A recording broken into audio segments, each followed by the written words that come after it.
Hello, everyone. My name is Patricia. I am the drag boogeyman of Dallas, Texas. I am the little filthy queen that stalks all of your nightmares, and I am joined on this episode of Gutter Talk with Molly Tori from Sacramento and Raina Terror from San Francisco. Molly, why don't you go ahead and introduce yourself first, because Raina is last and a loser. That's fair. Hi, I'm Molly, the sultry slaughterhouse whore of Sacramento, and I'm excited to be here and judge the shit out of these bitches. And we're here with obviously Patricia and Raina. Why don't you introduce yourself? Hi, I'm the only one in drag in this episode of Gutter Talk. I am the haunted brick of San Francisco. I'm also a bit of a party girl, and I'm also excited to give my thoughts and opinions unadulterated to these drag monsters because what's more entertaining and not at all annoying than three bitches who haven't been on the show judging other bitches who've been on the show? I'll tell you what's more annoying, you. You saying that you're the only one in drag, girl, you are not in drag. You're in smeared lipstick and like an unglued wig. Yeah, this is like this is like 20 minutes drag. What am I saying? You know what? What? You're managing to shrink your time down because a year ago, if you took 20 minutes to do drag, you know how much you would have done? I think I would have only done like the eye portion and not even got to the lipstick part. I think you would have had a centimeter of an eyebrow Oh my glued down. goodness. At least your eyebrows are have like one Oh layer. no, they're 3 layers down, but it's a lot easier just to get Mm-hmm. through them now. All right, well, welcome to Gutter Talk, everybody. As we said, my name is Patricia. There's Molly Tori and Raina Terror. We are going to be talking about the first episode of the Boulet Brothers Dragula Season 5, Terror in the Woods. Give it up for Terror in the Woods. That's so exciting. Ooh. I love that. I was really excited for this hmm same. This was so cute, and unlike last year, last season, where like all of the episode titles dropped all at once, I'm really glad. I kind of hated it, but I am also very glad that like we're not knowing the themes until like the day of the competition. Um, it Mm-hmm. keeps a lot of suspense, and as someone who loves to nitpick like the trailers and stuff, it makes it so that I am not able to sit there and be like, this bitch gets eliminated this day. This bitch is going to have issues on this day. Um, like I remember during Titans when I found out that they were doing a sea monster themed episode, and I was like, oh, you can see a bitch crying in a mermaid scale pattern dress. Someone's going to have a meltdown. So I'm kind of glad that they're doing an element of mystery. Yeah, it feels a little more. I don't know if organic is the right word, but that's the word I'm gonna use. It feels more organic that way. So I just it just really brings in the shock factor that like Dragula kind of missed for a while. We had shock moments like when Abora was going to be eliminated for her, her gothic bride look, or when Hollow Eve, like their entire performance got fucked up when Madeline took out like little spinal tap hmm needles. Doing it this way gives it like an innateness, so like we're constantly under suspense. Yeah, It really like heightens everything. we never know what's gonna happen next.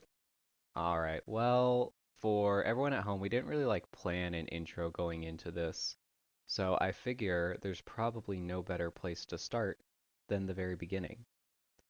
Do you guys want to talk about what Raina? Go ahead. Oh no, no, no, no, no, no. I'm just excited because I have notes. I took so many notes for the initial stuff. Oh, Same. So many. okay. Oh So my goodness. many. All right. Well, I didn't take any notes, so I am just along for the ride. Raina, I know that you want to do like a fossil, so maybe we'll let you go first because those aren't going to be around for very much longer. Okay.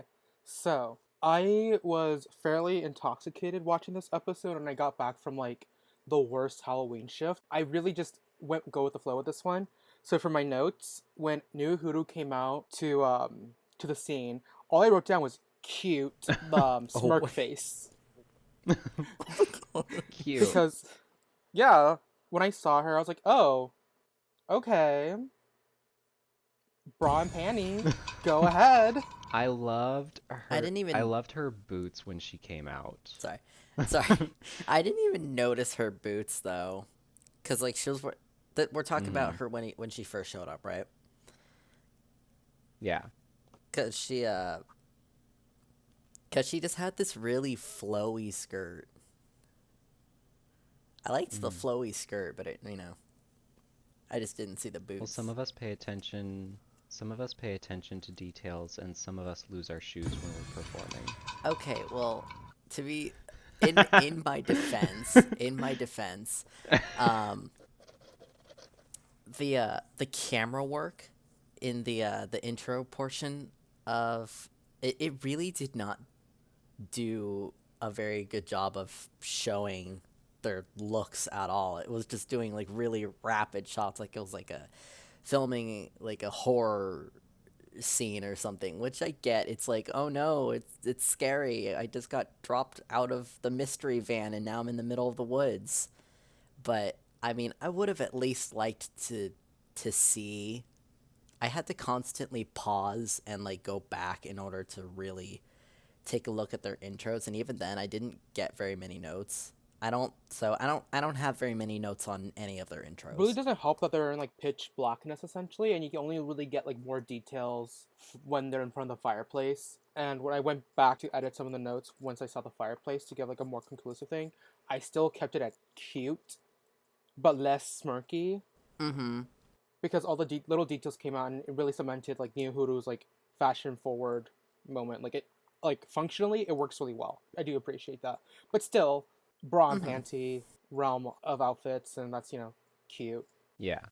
I think that for an entrance look, and I'm sure we'll get into this for another girl, but I think that for an entrance look, especially for Dragula, it makes more sense to be wearing a bra and panties than it does for a certain other drag show because you really don't know what the fuck you're gonna be up to on that first day. And so I think it makes sense that some of the girls are over here wearing a bra and panty because it's like, you don't know if you're going to be chased through the woods being tased by a bunch of Yetis. You don't know if you're going to be like catapulted Mm-hmm. into the like bay area. You don't know what the fuck you're going to be doing.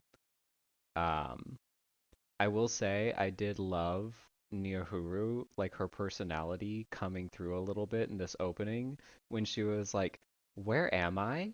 Am I in the woods?" I don't know, something about the way she Yeah. delivered it. Like I was just giggling. I was just kind of I like, "Girl, where the fuck else are you gonna be?" I know. So I will say, to add on to this bra and panty debate, I found it really really funny when Onyx totally came for Cynthia for wearing a bra and panty on in Hmm. the intro, and I was like, "Girl, you wore a corset and a panty for your promo. I don't want to hear it." No, same. Like, Yeah, that was my thing. I was just kind of like, "Girl." No, we're gonna get into that because Onyx. Why why come for specifically Cynthia when everyone else was wearing a bra panty? All right, whatever. We have to move on. does anyone else have any other notes on anyone's intros? Because I mean, again, I didn't really say anything, and it's just their intro, so I don't want to make too many critiques over what they normally do. Um, I thought their intros were cute, but I'm just gonna summarize it by saying like some of these ghouls, they understood that a promo, an intro is solely there to just like give you a taste. It's there to like entice you, but it's not there to like be the be all end all of your drag and your fashion. It's the introduction to it. Some of the girls came in a black suit with green stitching, and I was kind of like, oh, is this the taste that you want to be giving? Because I'm going to send this back to the kitchen and let it cook for a little bit longer. Yeah. I'm gonna burn through all the notes that I have in one take, so that Okay. and then you can just Someone cue the Astrid Aurelia rant music. Oh my goodness. and when I'm done saying the shit that I want to say, you can like take the individual points and we can talk about that. and then we can move on to the actual floor show because I have more notes for the floor show. Oh Okay, my goodness. going in order. Onyx, Dragula's very own Milk, who still looks amazing without their eyebrows. I love the energy so far, and after getting to see their outfit in a decent light, I enjoy the cotton cape shawl they have going on. Their earring being a long chain that kind of connects the rest of their bodies, very metal. Throb, very much fresh theater kid meat.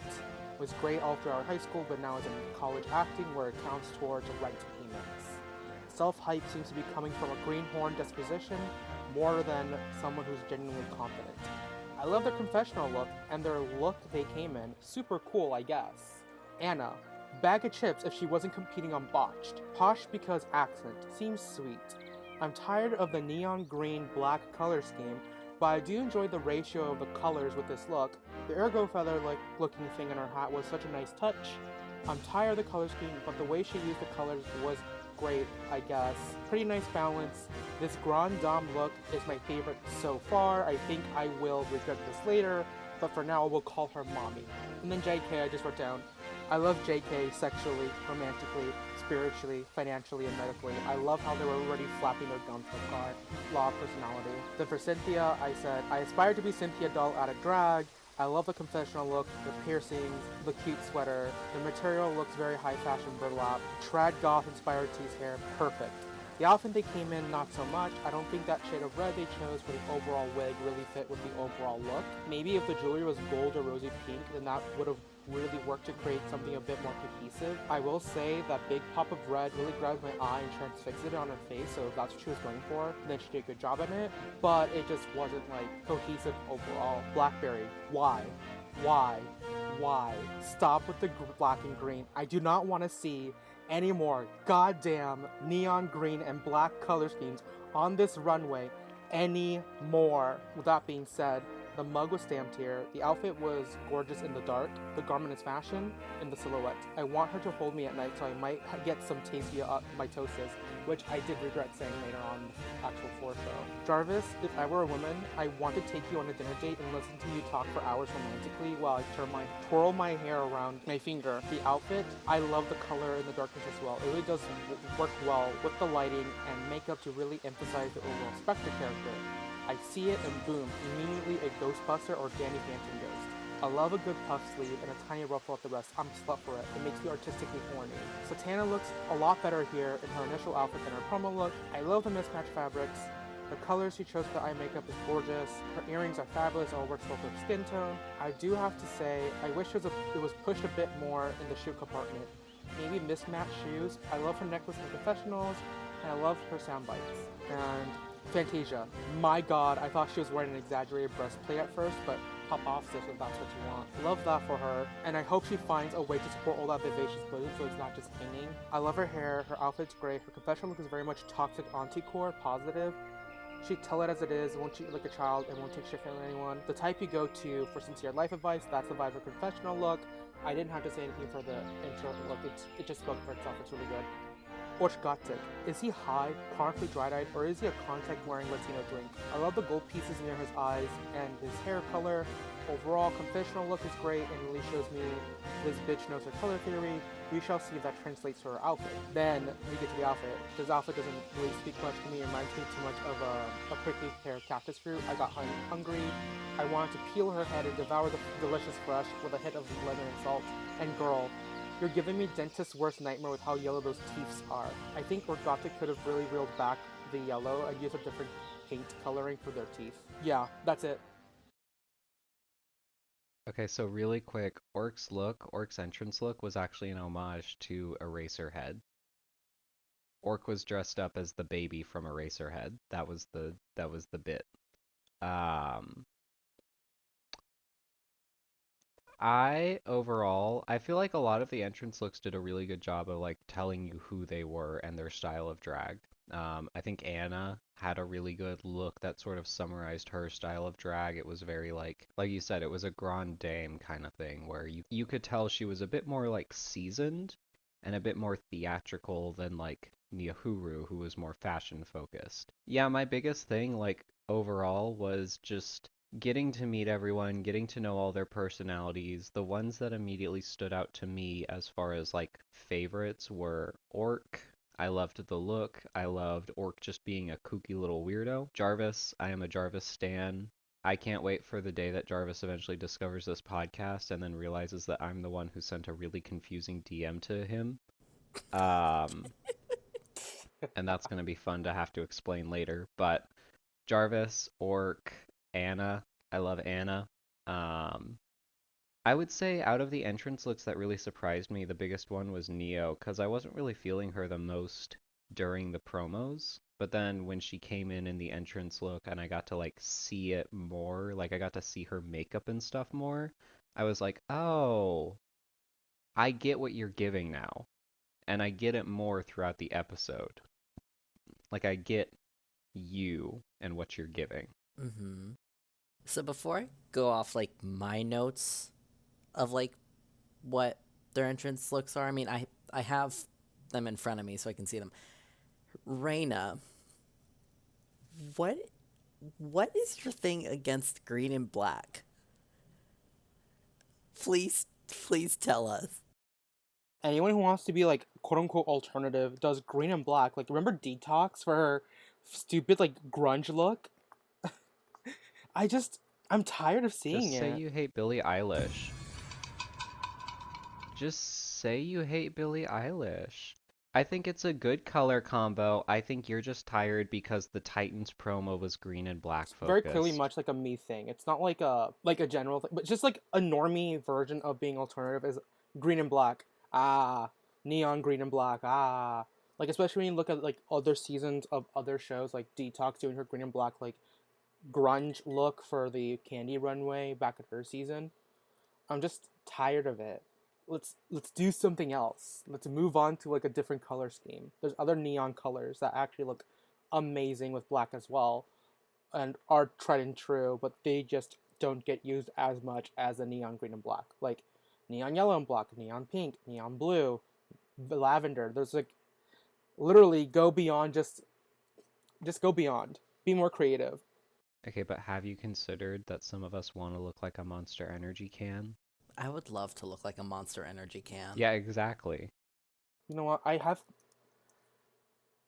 have considered it and I think they should die. I think this is just a you problem. I think this is just a you problem, Reina. Yeah, Anyway, I said it's just a me problem.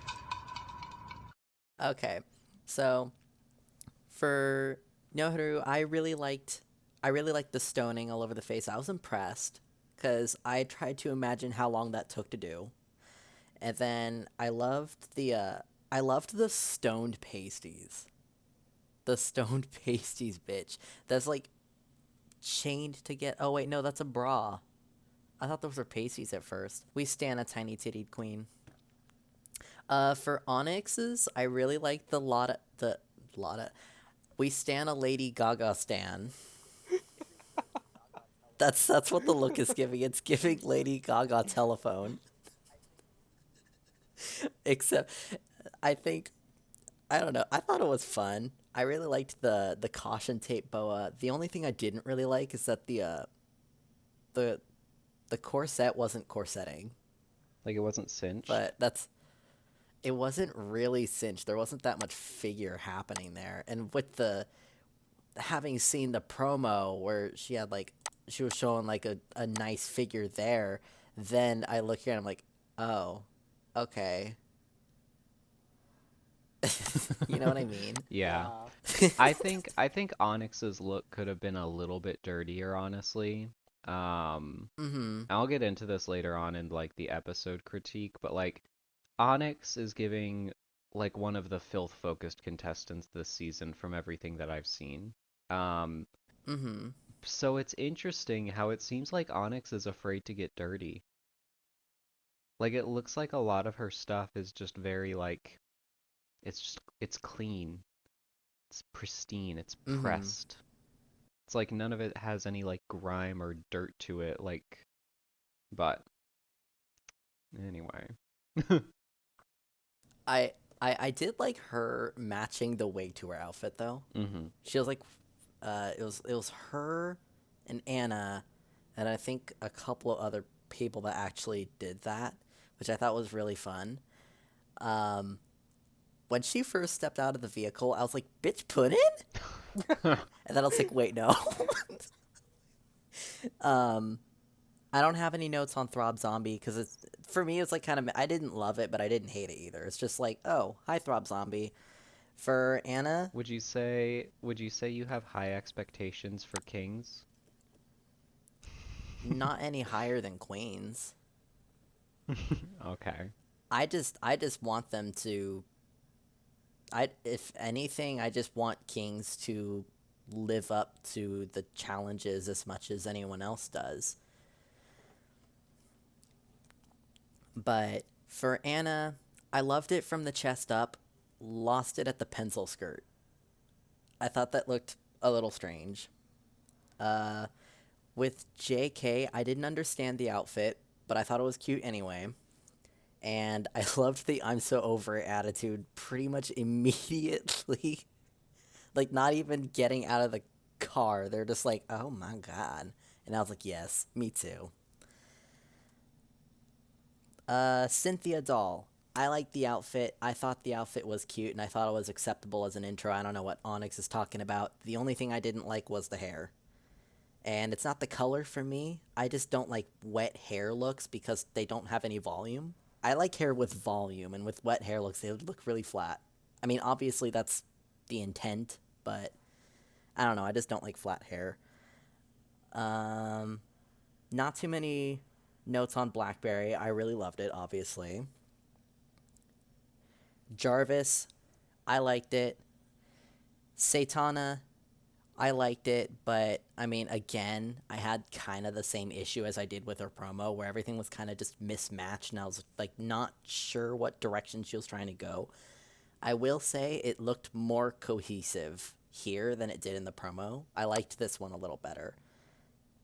Fantasia, I loved the makeup this time. That was like my one critique about her promo is her makeup was a little lacking, but she absolutely made up for it in this intro. Her makeup was beautiful.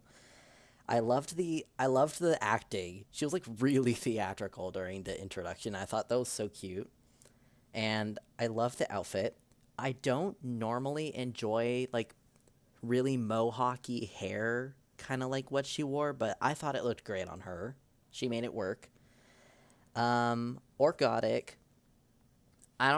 I don't normally make too many notes on people's appearances out of drag because it's like out of drag you can't really help it. But I will say, Orgotic is cute as fuck.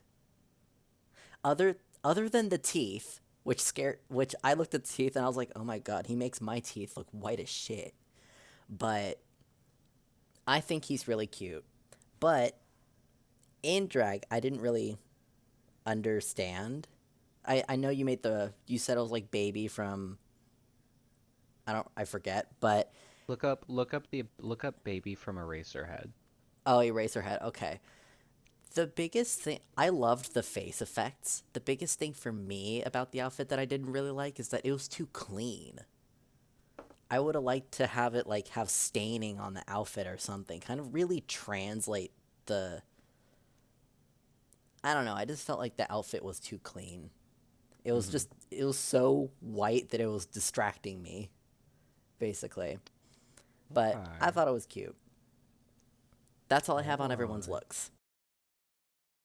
I think we should probably move away from the intro, but Yes. really quick, we should probably talk about the very first fright feat of the season, walking through the haunted woods to get to base camp while being assaulted by scare actors dressed in Yeti costumes with tasers. I love just how much this fright feat had going on with it. That was wild. I was so excited from the trailer to see what happened with this.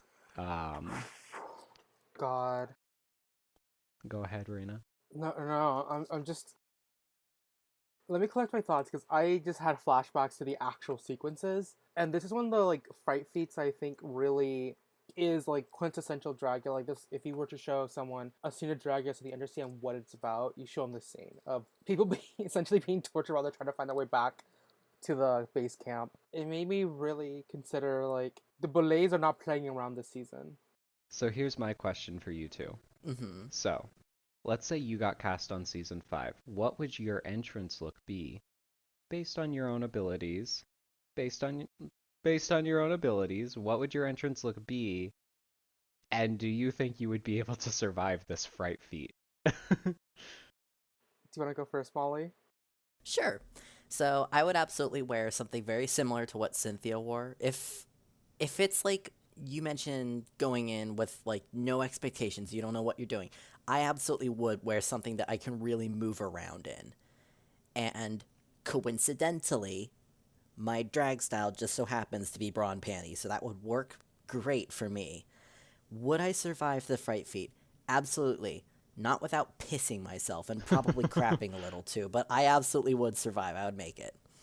Okay. Slay. Do you have a little bit more of like an idea of what your entrance look might be? I'm kind of wondering if, like, how would you set yourself apart from Cynthia Doll in Onyx's mind, where every bra and panty set looks the exact same? A pattern, a chain. I assume like they don't all look the same at all.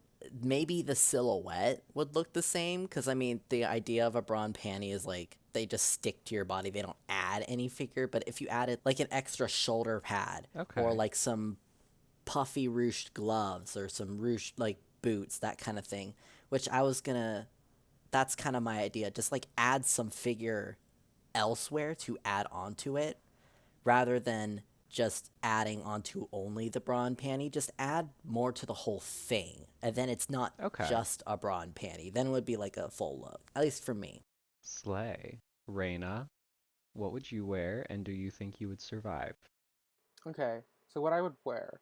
I was thinking of doing something that would that's in reference to like all the like scream queens of the 80s. Something like my hair is very tousled. Something like now I've considered like the fact that most like the first challenge would be something extreme like that. Probably something like what I'm wearing right now, like this little like nightie with like big puffy sleeves that I've rhinestoned, and it's like really breathable and cooling and just kind of sways around. Something like that. Tousled hair, smudge makeup, something that really evokes like victim. Okay. Um, would I survive? Maybe, but I would be no, yeah, I would definitely survive, but I would be down like a pair of shoes because like all my boots tend to like because I really stomp in them Mm-hmm. would be like torn by the heel and sole. So Oh my I'd be down to Okay. heel, goodness. but I would survive. I would I wouldn't look good by the time I get to base camp, but I will So survive. we'd get to the lab, and you would be like Kendra Onyx in episode 1, where you'd just be cobbling away on a shoe trying to get that heel glued back on. Oh Yeah. my goodness. What about you, Patricia? I have this Spirit Halloween costume. Not this. Not this. Um, I I have a Spirit Halloween costume. It is a pink pinstriped dress that goes down to like just above my knees. It is the Deadly Doll Spirit Halloween costume, and I'm working on staining it and kind of distressing it a little bit and adding like some painted doll heads to it. I would wear that with like a gray ringlet wig that I'm making, and I would have this giant headband inspired by this doll maker that I like. Her name is Caramella, spelled Caramelaw.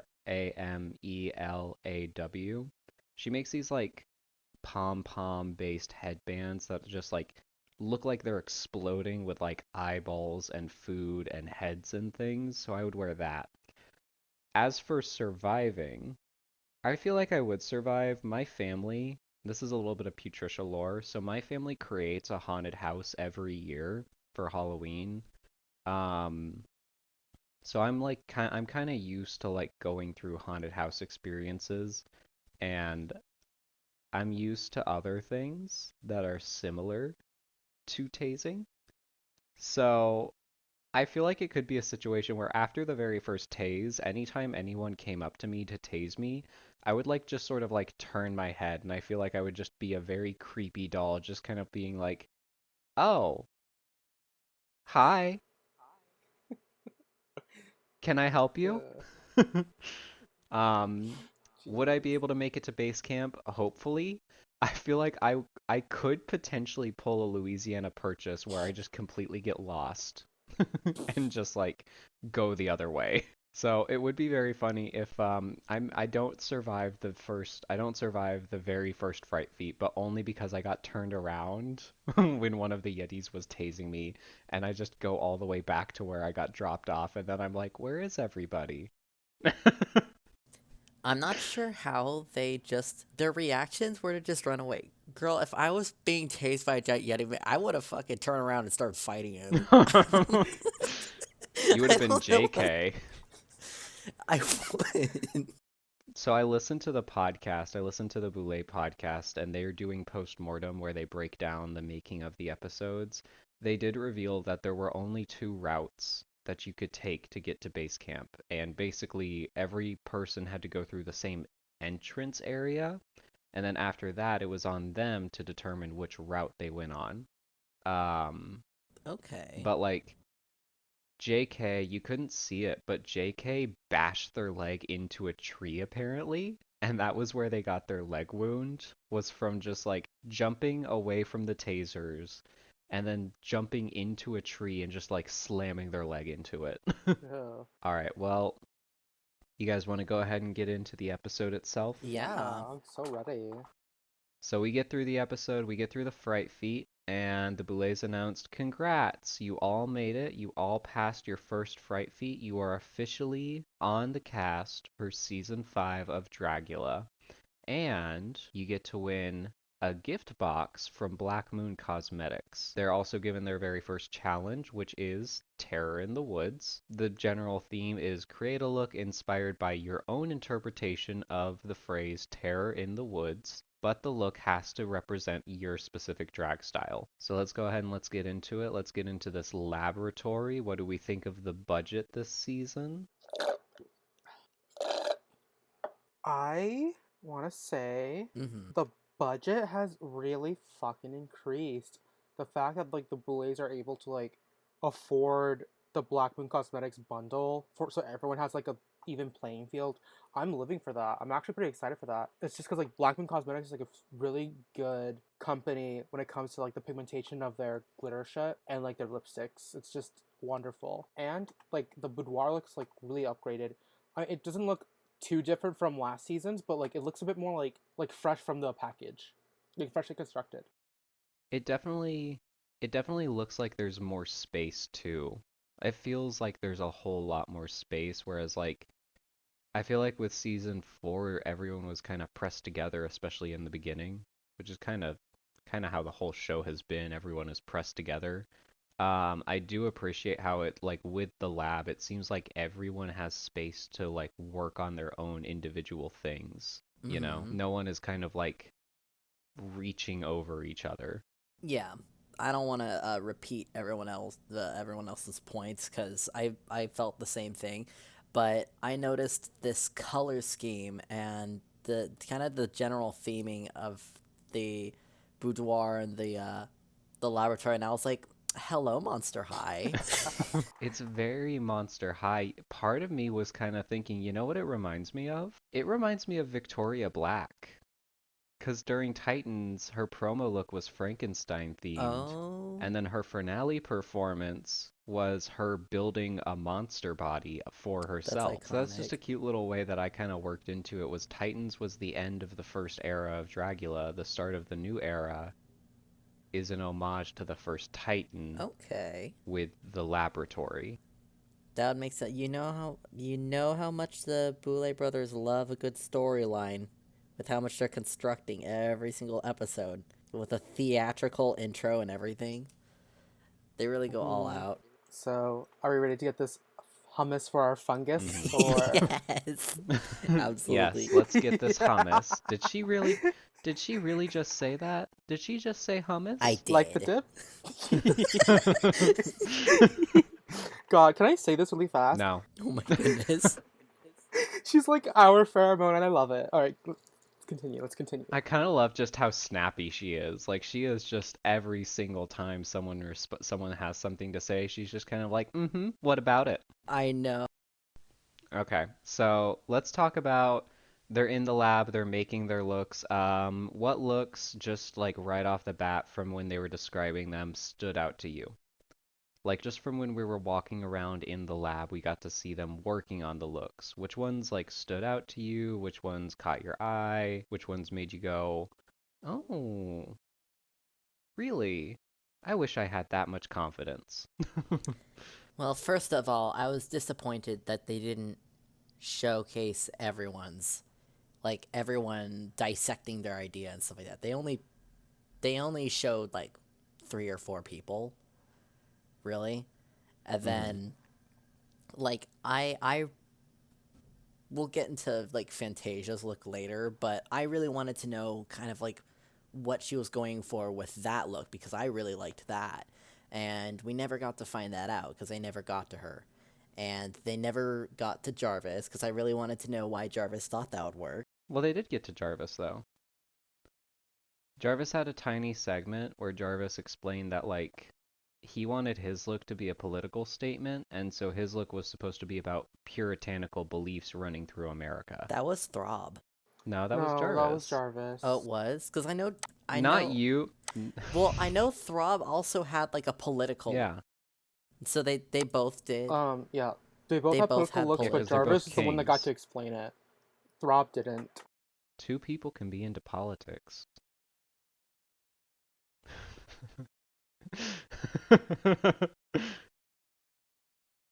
Yeah. Yeah, Throb didn't really get a focus this episode. That's true. I do I do remember they had like a little teeny segment with Throb, and Throb was just like, I want to go for something political, and I hope that's I gonna think that was translate well. Jarvis. No, I'm pretty sure that was Throb. Because I remember Throb not being the most confident about their look. And then later on they were like, I'm glad it worked. Okay. Well, let's agree to disagree for right I'll now. I'll trust Molly on that. Okay.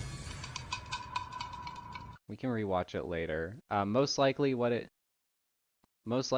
is Jarvis got to talk about the creation of the look because I am going through the footage. There is a segment where Jarvis is sitting there explaining how they're staining their look. But Throb most likely had a confessional segment talking about wanting to do their look. That's most likely what it is. But, or no, Throb talked about it when they were doing the makeup on the day of the extermination, on the day of the challenge. That's what it is. But let's go through the looks. So we're like walking through, we're getting a feel for everyone, we're getting a feel for their styles of drag, how they create their stuff, and then dun dun dun dun, there are two marshmallow themed looks. So, were you guys expecting there to be another Marshmallow Gate a la season 4 on episode 1? No, I was hoping there wasn't. Just because the first marshmallow look by Mary Cherry, like when she described it, I was like, okay, yeah, this is fun, a little marshmallow gimp soup, but by first look, it wasn't that great. So I thought people would stay away from the marshmallow look, just like how people would stay away from like people would stay away from weeby influences since season 2 and season 3 with like Yovska, or season 1 as well. If I'm gonna add in Loris and Erica not doing so well, Monsters Rock by adding like weeby influences. I thought it would be like that situation, but no, no. Here we are, Mary. Instead of doing no marshmallow looks, we get two marshmallow looks. Two marshmallow Two looks. marshmallow looks.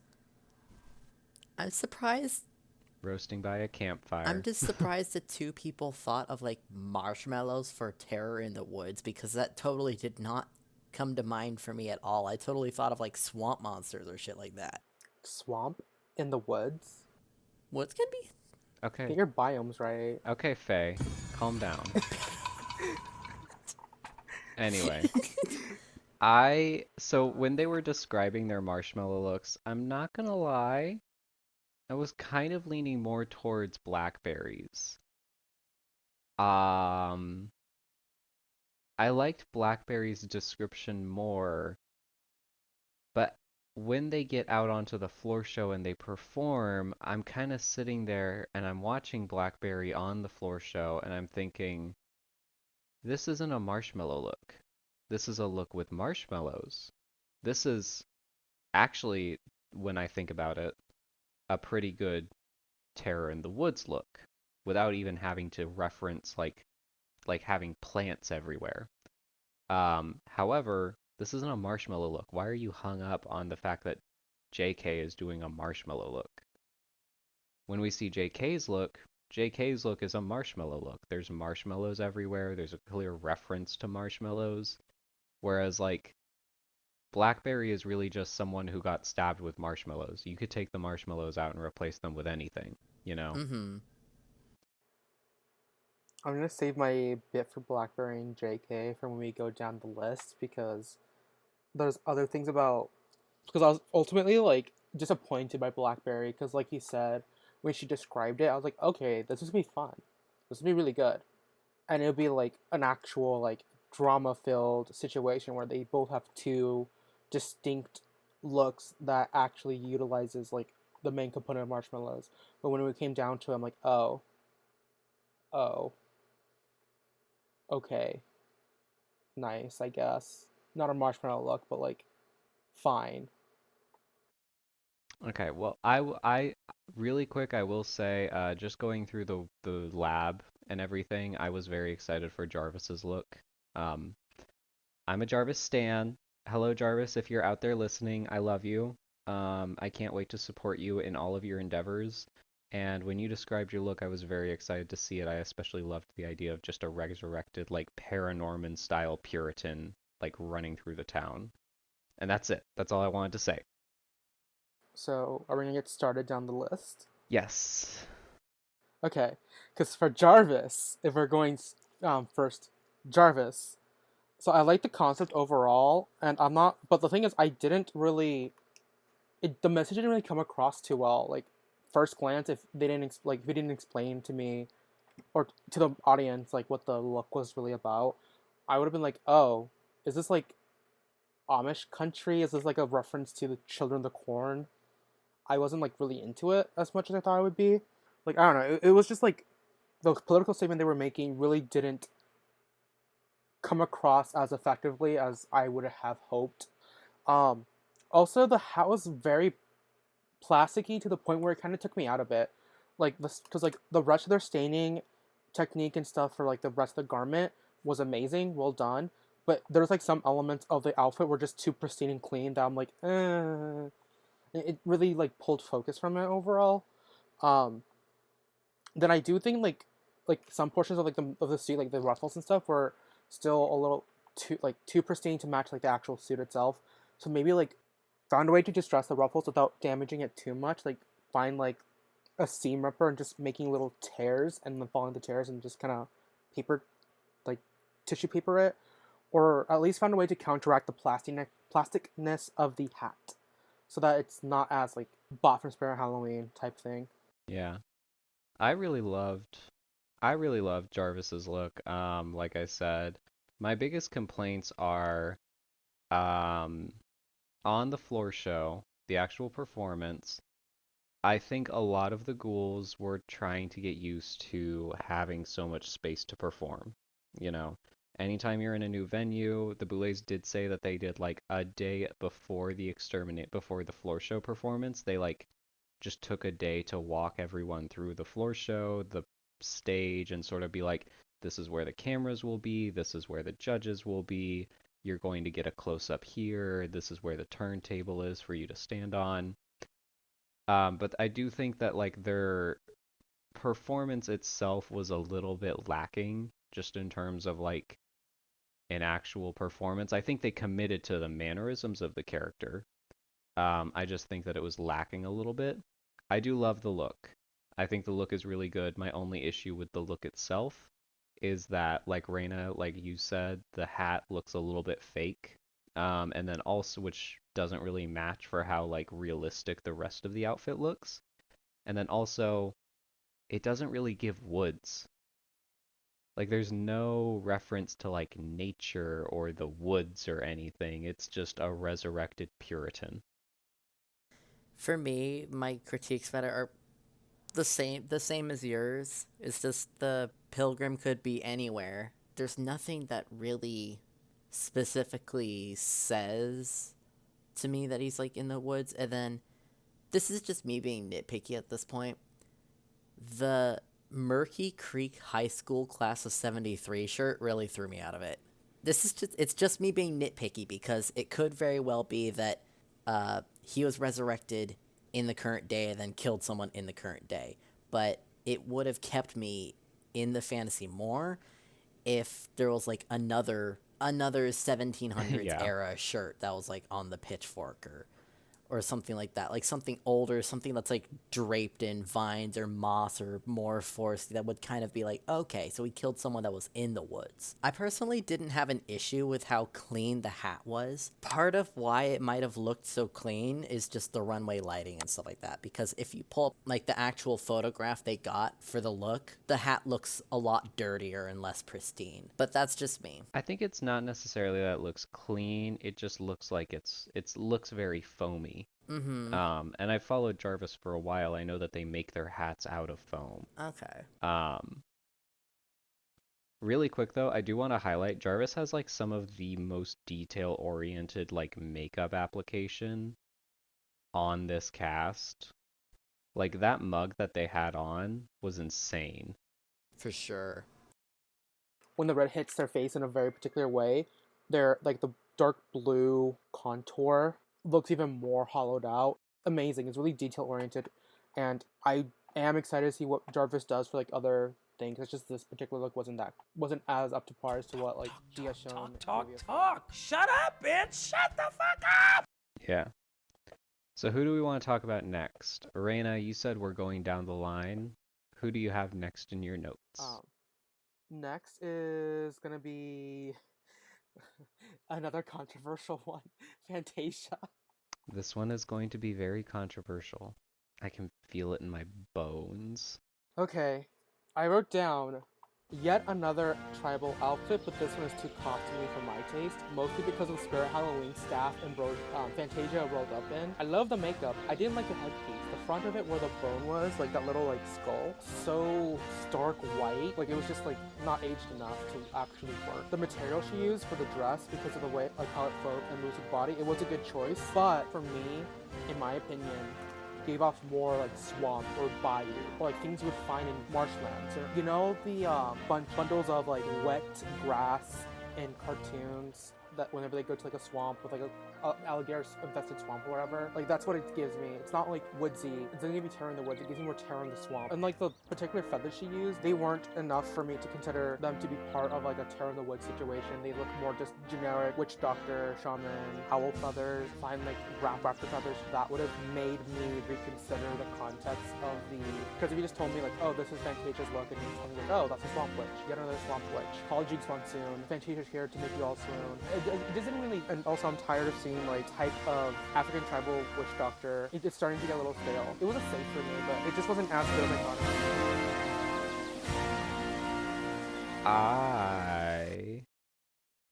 I okay, you were right. This is going to be controversial because I think this is a safe look. I think this is a decent look. I didn't love it when I first saw it on the floor show. I think she has a decent performance on the floor show. I think again, she really encapsulates that character that she's trying to give. Um, I love the fabric choices, and I feel like the fabric really ties the look together. You can tell that she is giving. I Listen, I am tired of like African tribal voodoo witch doctor as well. However, I think she's very much giving a different flavor than what we have seen in previous seasons. Um, I think you're specifically referencing Kendra from Titans for the Witch's Shoes Challenge, Kendra from Resurrection, and maybe even Saint from Resurrection. Am I correct?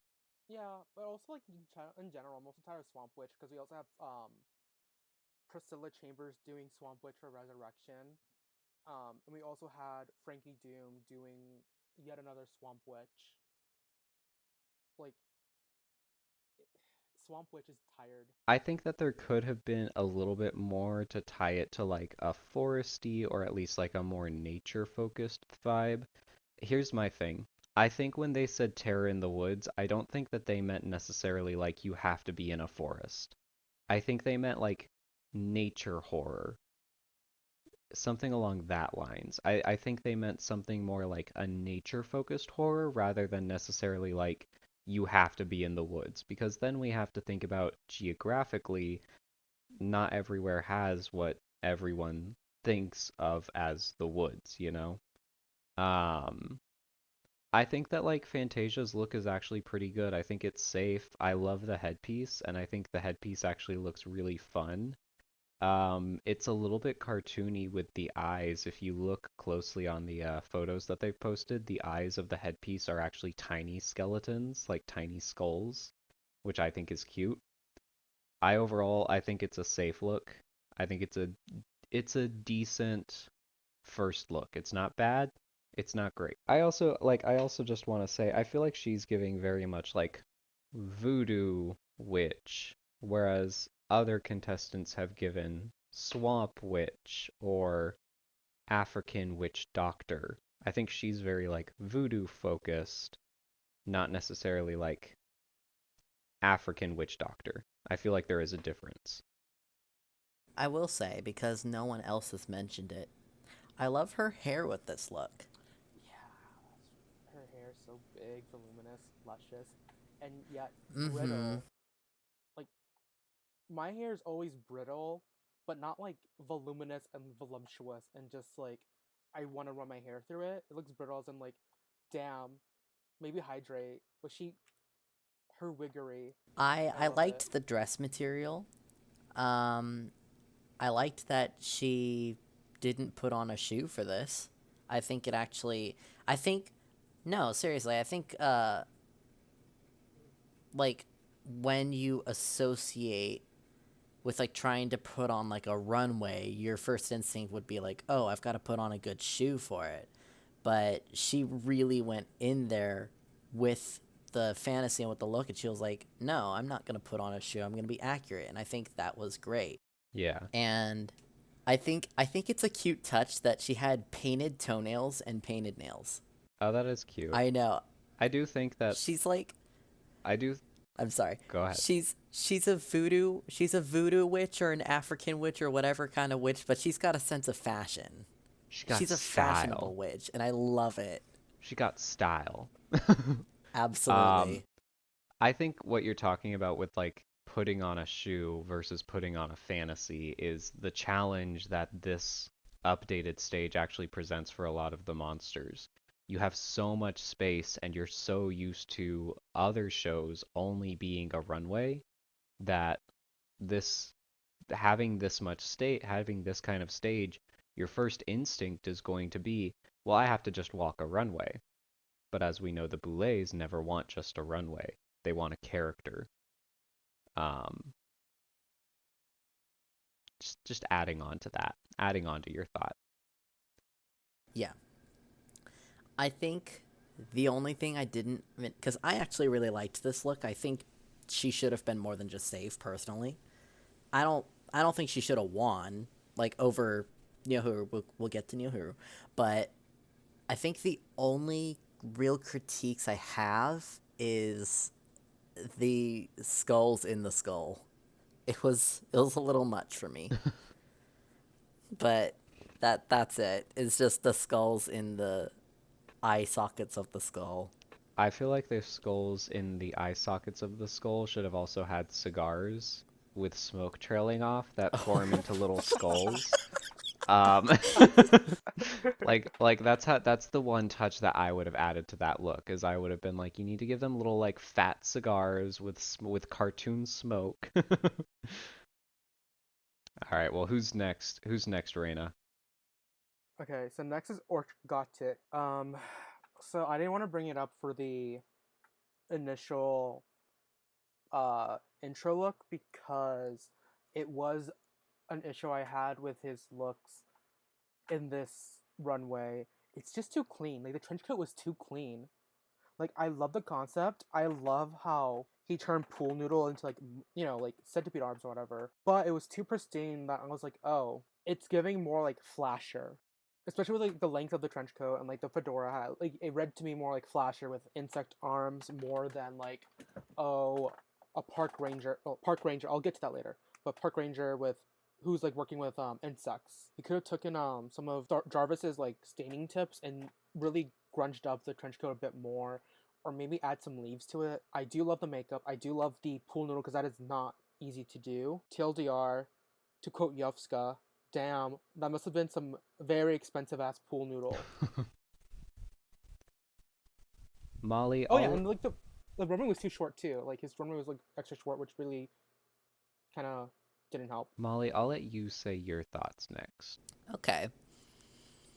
So I liked this look, but I didn't love this look.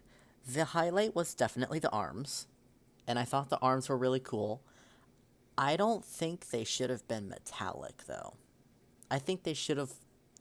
I mean, to pair it up with the face makeup more, I think they should have looked a little more melted or fleshy, or like more mutated, like that kind of thing, to really sell the fantasy that it's like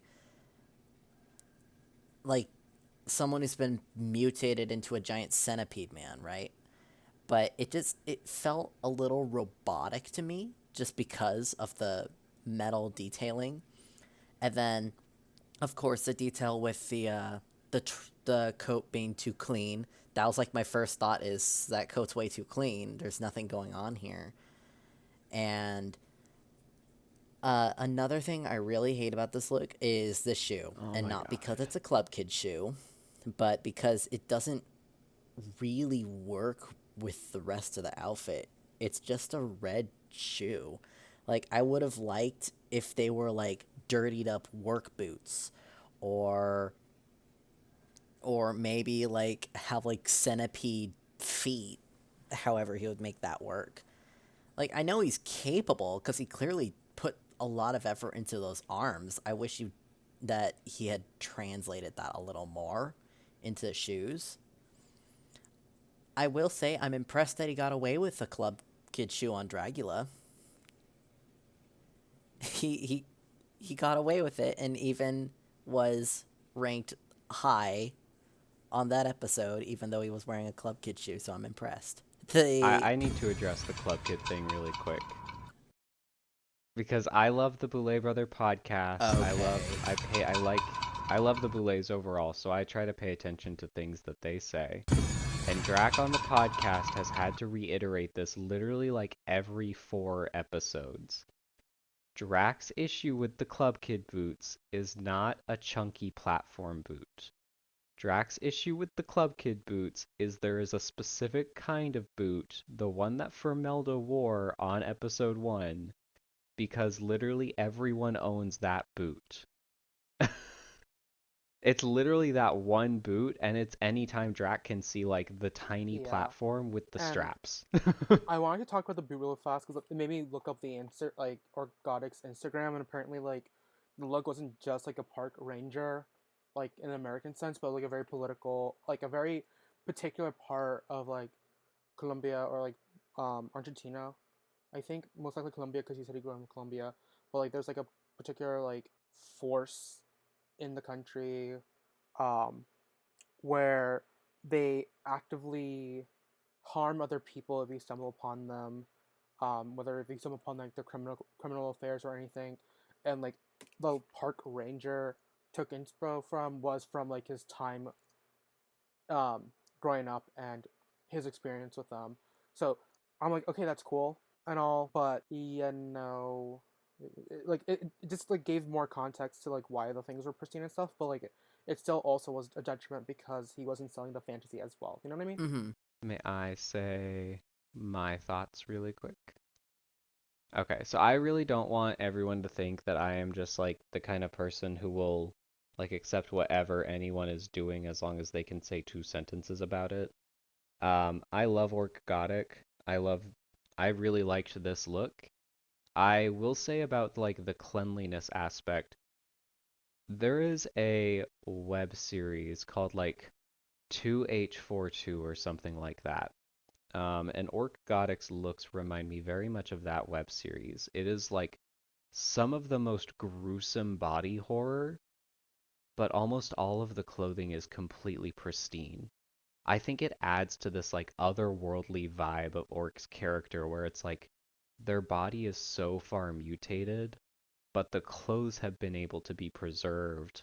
Because when you think about it, we're so used to thinking about clothes as like just a thing that you wear that to us, of course, clothing would be stained.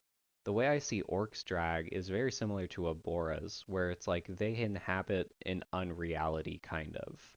They don't obey the same rules of our reality. And so like I feel like orc is this like mutating creature that's constantly changing. And they just kind of summon clothing. They just kind of summon clothing when they need it, which is why it's never really stained because it's never really like they're not real, if you get me. Like they're just detached from reality to a certain extent. That's kind of how I view their drag. I did like this look.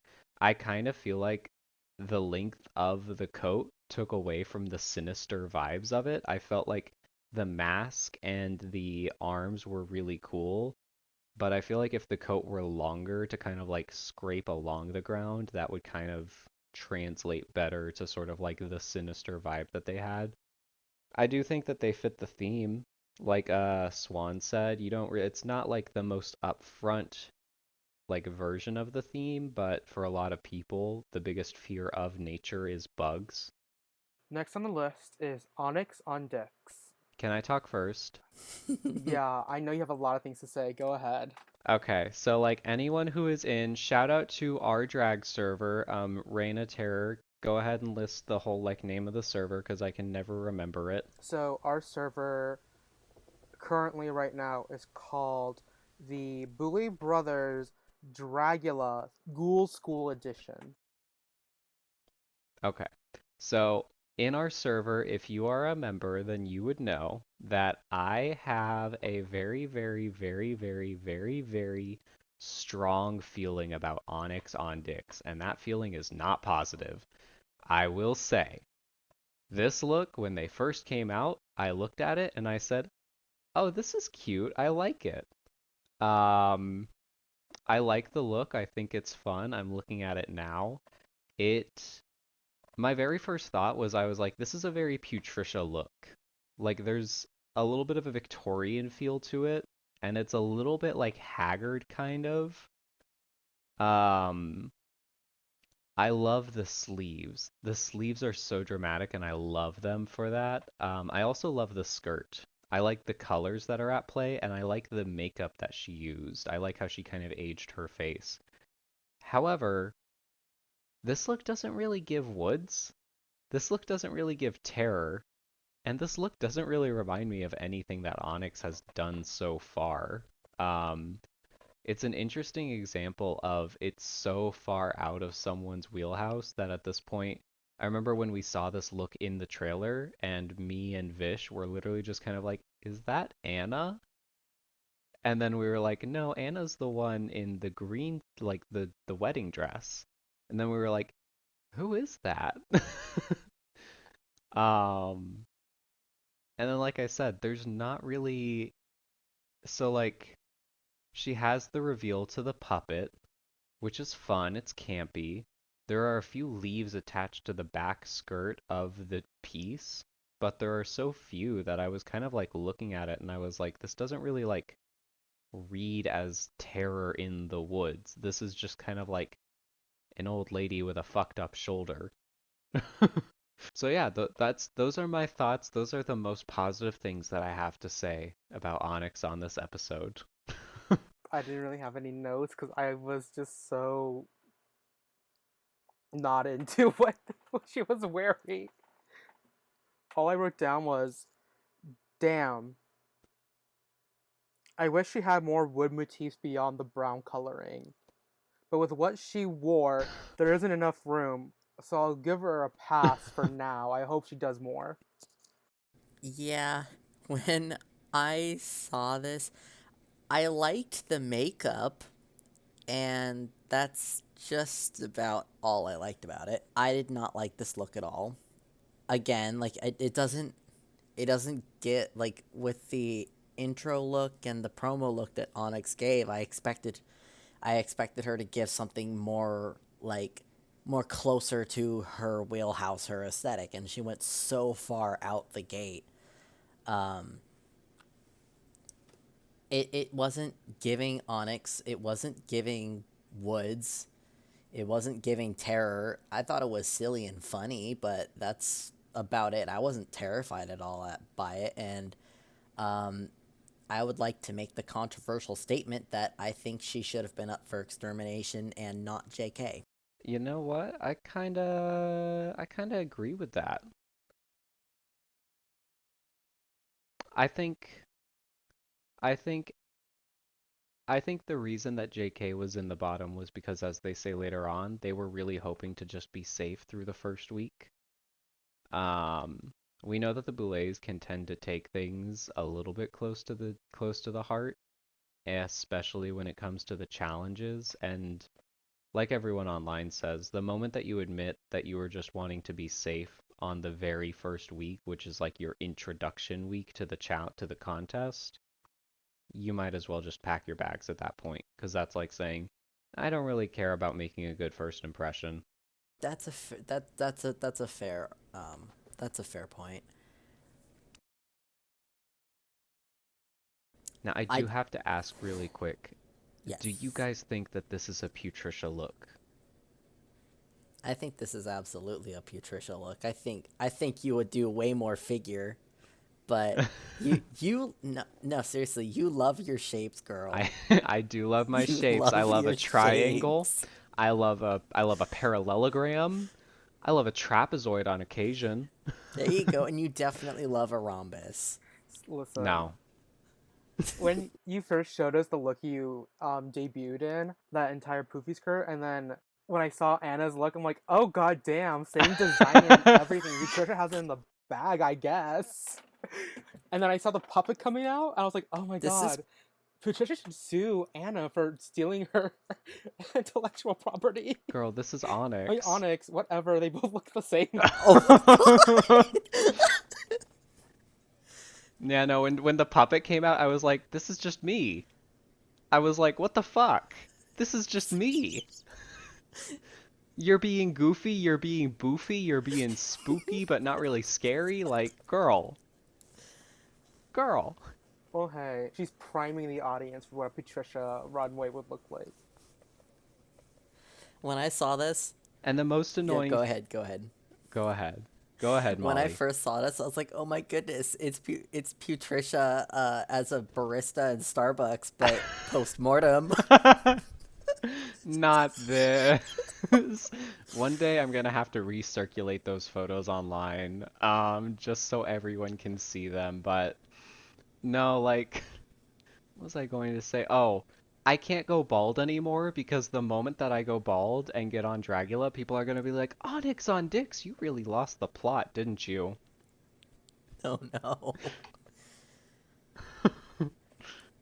All right, so do we have anything else to say about Onyx? Well, No, I think the short runway really encapsulates like how short this segment is compared to everyone else. I liked the concept, but it wasn't really executed well to me. I will say she had a Reina Terror style think piece for this concept. When I was trying to read this post and decipher what was going on, and she was like, my look is an homage to everything that has been cast into the woods. It is the story of a young girl who made a deal with a witch, and then she got this weird shoulder tumor, and then she realized that in order to make ends meet, she had to become a hooker, but the shoulder tumor didn't like giving the service. I was just kind of like, girl. The brief was terror in the woods. You just had to be a spooky werewolf. God. I was reading the think piece. I'm like, oh, now she's coming after Patricia's gig. She's coming after my gig too. And I've been doing it well. I can't wait for her to come for my game. Oh wait, the promo. The Never promo mind. look. She came for all three of us. She really scalped us, girl. She gathered all of us. We all have to. We all have to do something different now. I'm gonna quit Okay, so drag. what I'll do is no. I'll do like a stripper bikini. Molly can do a think piece, and Raina can do a poofy pastel thing with a puppet. All Okay. right, well, let's go ahead and move on. Who's next? It's Neo X, the one I have like only a couple things to say about, nothing too big. Anyone else can go first. You only had a couple notes for her? That's so rude. Yeah. I'll go first. I'll go first. So I'm looking at it now. I never actually noticed her shoes on the runway, but her shoes are even like super detailed. Give me one sec. I'm trying to pull it up Fluffy, on fluffy Instagram. ankles. The She had she has like claw feet, and the claws are stoned. I know. The claws are stoned. There's like moss and algae like trailing up the shoes. I feel like okay, I didn't love this look when I first saw it. Like when she was first walking, I was like, this looks very chunky.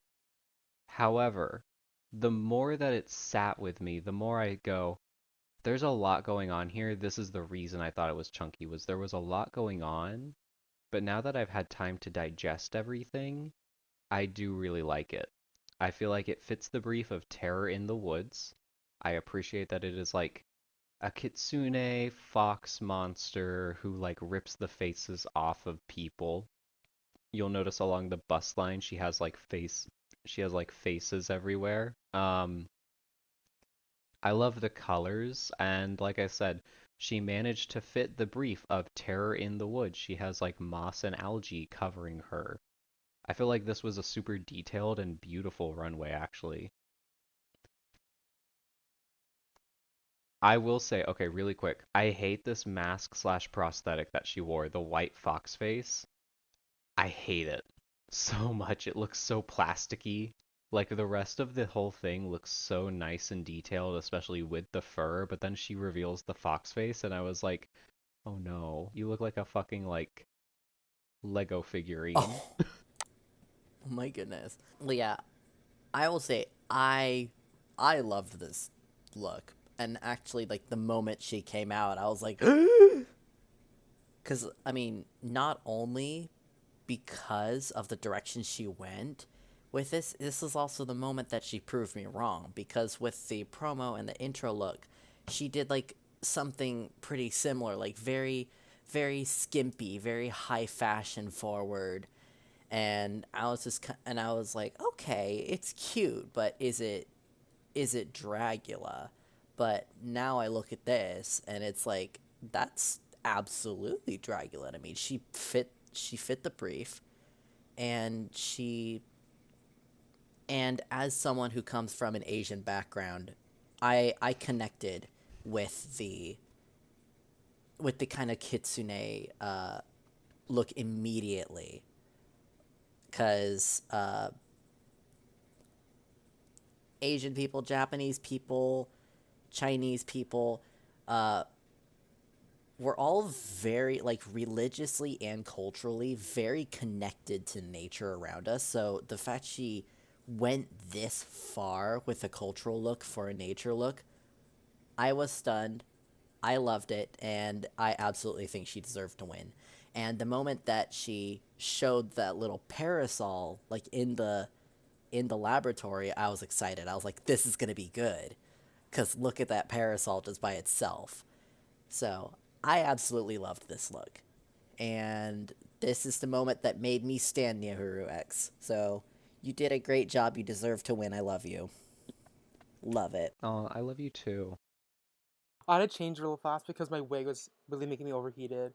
So this is my new So look. you're so Rhinestone Plague so you're Doctor. wearing a plague doctor mask, like it's gonna make you any cooler? I feel bald without a wig on, so I have to do something different. Anyway, Reina, really quick, Reina, if you become a mask queen, you don't have to do makeup anymore. Oh my goodness. I feel like I would still want to do makeup in case the mask falls off, knowing my luck. Anyway, Neo X. I do. Y'all bring up like the busy point. I thought the look was really busy, kind of like in the same vein as Hoso's like more iconic looks, where there's just like a Not you lot of pitting things going Asian on. people against each But other. unlike Hoso's look, everything was broken down by like a color, so like when you look around, your eyes can rest on the contrasting color schemes, like the blues, the browns, the white, and the greens. She's super fashionable. Like the very specific color choices were great, and not only that, like the fabrics she used were really great too. They looked very expensive. They looked very smooth, very like flowy too. The mask was also super enchanting because it was like the only few like really stark white bits compared to like the different colors that I just couldn't stop like whenever I was like looking around the outfit and like trying to get out like parse out the details and like find things to really get like an idea of what she's doing. Like I just couldn't stop like going back to the face. Like this is an effect. This like this costume, this outfit really shows like how to use color, fabric, how to like really use those like particular choices effectively to add into a very attention grabbing fantasy. And she worked the stage too a lot, being a very inexperienced person who does stage work and stuff. Like this is really good. This is what I expected from like the Terror in the Woods challenge. Something in this vein. It was a win for me. Yeah, I gotta agree. When she said like at the beginning of when she said at the beginning of the episode that she had like not that much experience like performing on stage, it made me like not expect that much from her. But the moment she came out and she seemed really comfortable with the stage, and I was surprised. And I'm glad that was brought up by the judges in that episode. I feel like it was worth mentioning because yeah, she absolutely performed. She didn't just come out in a beautiful look. She absolutely worked the stage. She was absolutely in her imagination in that moment, and I loved it. I'm grabbing some water really quick. If we don't have anything else to say, let's move on to whoever is next. Alright, so next is Throb Zombie. You guys want to throb on my zombie until I spectacular? Who wants to go first? One of you guys go. Okay, Go ahead, I'll Molly. go first. I was confused by this look. Not because of I just didn't know where it fell into Terror of the Woods. I really love the political message, and I really like the details to it being like an American chef, like a grill daddy or something. I think that went and murdered someone probably in the woods, but to me it wasn't giving Terror in the Woods. It was giving Terror in the grill. Okay. I Ugh. I think Okay. I actually really like this look. This look is actually really high for me for this episode. I think part of this might actually come down to cultural, like geographic differences, because as someone who grew up in almost hillbilly country and like some of my Mm-hmm. family members live in Arkansas, so they live in hillbilly country. I completely got how this was like related to the woods. 'Cause once again, I think this was more of like a nature focused horror rather than like the woods specifically. I think this is probably one of the best ones that doesn't have nature in it while still being nature focused. Because it's almost a trope in almost every like backwoods horror movie, the hillbillies, you know? And I will say, I think that this look, I kind of flip-flop back and forth on Throb, whether I like them or I'm like I'm indifferent about them. But I really like this look. I love the contrast that the contact lenses provide. They have this like really thickly outlined style of makeup that reminds me of Borderlands almost, or like comic books that I love. I feel like overall, I really get how, like, I personally get that how this one is a terror in the woods. Like I said, this is the psycho cannibal hillbilly that you never want to run into, but you're bound to run into when your tire goes flat in the middle of nowhere. And also, I think for performance-wise, the way that they kind of like slinked all over the stage and stuff, I really loved it. I feel like they actually committed, I feel like they committed the most to their character out of a lot of the performers. I feel like they were the one of the ones who like committed the most to the character that they were making. Well, I don't have much to say because y'all touched upon my points. Um, to piggyback off of yours, Patricia, I understood, like, I got it. Like, he was a terror, like a horrible thing in the woods, especially because, like, growing up, my mom used to watch a lot of like forensic files where like every fucking victim was found in the woods, buried or whatever. Okay, it was a good save. I love Throb's theatricality as well. It was just like, for me, it was just really a solid save and middle of the pack, like on the nose almost. Especially with like it being a staple in like a lot of slasher tropes where Yeah. your card dies or whatever and you need to be picked up by someone. Um, but it's not bad. I loved it, and I love this transformation of like skinny little, skinny little twig to this burly trucker man that I wouldn't mind murdering this bussy. Sorry, J.K. Throb is taking it. I do love the beard. Like the beard that they had on. Um, as someone who wants to learn how to make and apply beards myself, like I kind of love that. Okay, well, do we have anything else to say about Throb, or are we ready to get out of this Dragula? Um, I don't have too many other notes on Throb. I think I said all I wanted to say. Me too. Cause next is Blackberry. Oh my God, it's the one to talk about. It's Blackberry. God. R.I.P. comment section. Every time I hear her name on the episode, I can't stop thinking about Heidi being asked what berries are black. She's just like blackberries. I love it. All right, who wants to go first? I have a few notes, but they're not like in-depth stuff that requires me to say, they're just like very bullet pointy. I didn't like this look as much as I thought I would. I was kind of disappointed by it a Okay. little. It was funny, and it's something I would have lived for at the monster show. San Francisco's most ridiculous drag show for local talent. But on the runway, I was like, oh, compared to everyone else, this is not really up to what everyone else was serving. Um, Maybe she could have had like the killer's head or like another victim's head on a marshmallow skewer somewhere. Like if she did went for the killer's head, she could have just hold out a marshmallow skewer from like the sleeping bag she had attached to herself or something. Another victim, she could have turned around and like could have been like gag like she survived but her friend did it. Uh, Plus, the rhinestone blood gag didn't work as well here Hmm. as it did in the promo. So I felt like that was unnecessary to add on at that point. Most likely, this didn't work as much because she was also given a short floor show Hmm. segment. I don't know why that is. Some people got shorter floor show segments than others, but I think it might be just because they didn't utilize the stage as much as others. Okay, I'll go next. I think that this is a cute look. I think that this is a cute idea. Like I touched on earlier, this is not a marshmallow look. I don't get why we got so much drama about two contestants doing marshmallow looks when this is a look that has marshmallows, but that's not the main focus. Like, I do think that this is a very like simple, straightforward terror in the woods.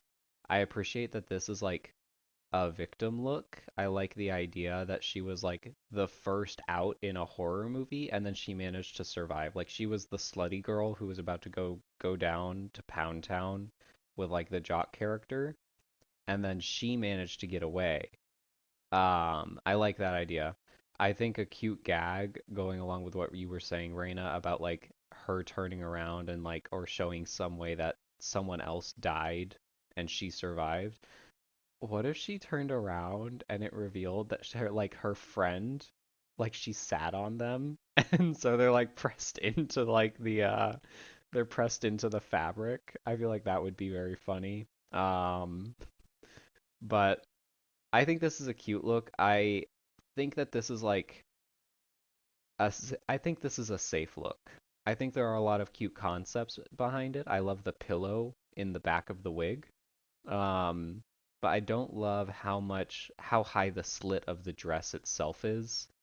Um, Especially so high that we can see like her shapewear. I think that she could have fixed that if she added more of the like scabby blood material over the shapewear itself.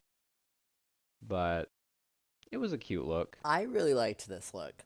I think it deserved a high of a placement as it got, because it was like, I mean, again, with it being a victim, and then instead of going like, when you think terror in the woods, you normally think of something like gruesome, right? It didn't go the gruesome route. I think the most gruesome and horrid thing about it is just the skewers sticking out of her body, but that's about it. This look was, it was really fun, and she performed, I don't know. I mean, she probably didn't utilize the whole stage as much, but she was like definitely like emoting a lot. Yeah. She gave great face. And then I don't know if y'all noticed, not only is the back of her wig a pillow, her dress is a sleeping bag. And I think, yeah, I think that was a great detail. Um, I given that the dress is a sleeping bag, I was kind of lost by the dress having straps on it. And then, of course, the critique that they mentioned with the skewers kind of flopping around and she seemed to be struggling with them a little bit. I think that was a pretty Yeah. valid, Well, it's one of those newfangled strap-on the sleeping skewers bags. on the sleeping bag. No, the sleeping bag. You kind of cut out, so I only heard you talk about the sleeping bag and the straps. But like, you Uh, strap into it for a fun night. okay. Well, I was saying, given that it is a sleeping bag, um, I wasn't, I didn't think it needed to have straps on the back. I think it could have been like one of those where it like tightens in the back and just holds everything together. But my biggest critique is the same as the judge's critique, which is the she seemed to be struggling with the skewers sticking out of the dress a little bit. But yeah, I love this look. I think it was really fun. Do you guys think it deserved a high Not point? really. I think I said I put her in bottom two or like a low. I think it was at least safe. At I least think I'd probably put it. Go ahead. I mean, I agree with it being like a higher safe placement, but yeah, this is a safe look for me. I think it's probably safe. I will say, once again, she fit the brief. Terror in the woods. There is an element of terror. There is an element of woods. She did the job. Yes. Do we want to go ahead and move on? Yeah, absolutely. Yeah, there's really not much to talk about here. Okay. So the next contestant that we have on the runway is Molly Torrey. She decided to come dressed out as like a slutty Melanie Martinez impersonator. Molly, why don't you tell us about this look that you're Okay, so wearing tonight? ignoring the fact that it's literally me. Um no, no, I was just as confused as everyone else actually. I wasn't. This I mean, I like this look. I think it's Okay. cute, but I definitely agree that it doesn't fit Terror in the Woods at all. It just fits in the woods, but there's nothing really terrifying about it. I think that this makes a sleigh like Portal's tour look. Like, if you were to wear this to the Melanie Martinez concert, I would love Mm-hmm. you. I think you would do a great job.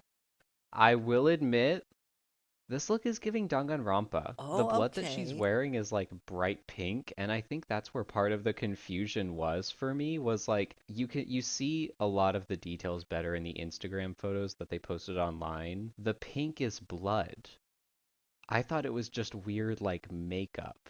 Like I thought it was just a weird makeup application that she was doing, but no, that's supposed to be blood. So she's supposed to be like this dark cunty and then she also has these like tiny pixies that are like clinging onto her. Do I think it's giving terror in the woods? No. And I think that we're going to run into an issue with Satana this season that we ran into with Sigourney, but I think we're going to run into it even more. I think Satana wants so strictly to just be pretty, to just be a pretty princess, that if a challenge says be an ugly skank hoe who's coming for your kids and is gonna like eat a fetus or something like that, Satana's gonna be like, ooh woo, I'm the baby that gets eaten. And then it's kind of like, congrats, you didn't fit the brief. I think it's a cute look. Like I said, I think it's decent. I think it's well done. If she wore this to a different show, I think it would have been a fun look to wear.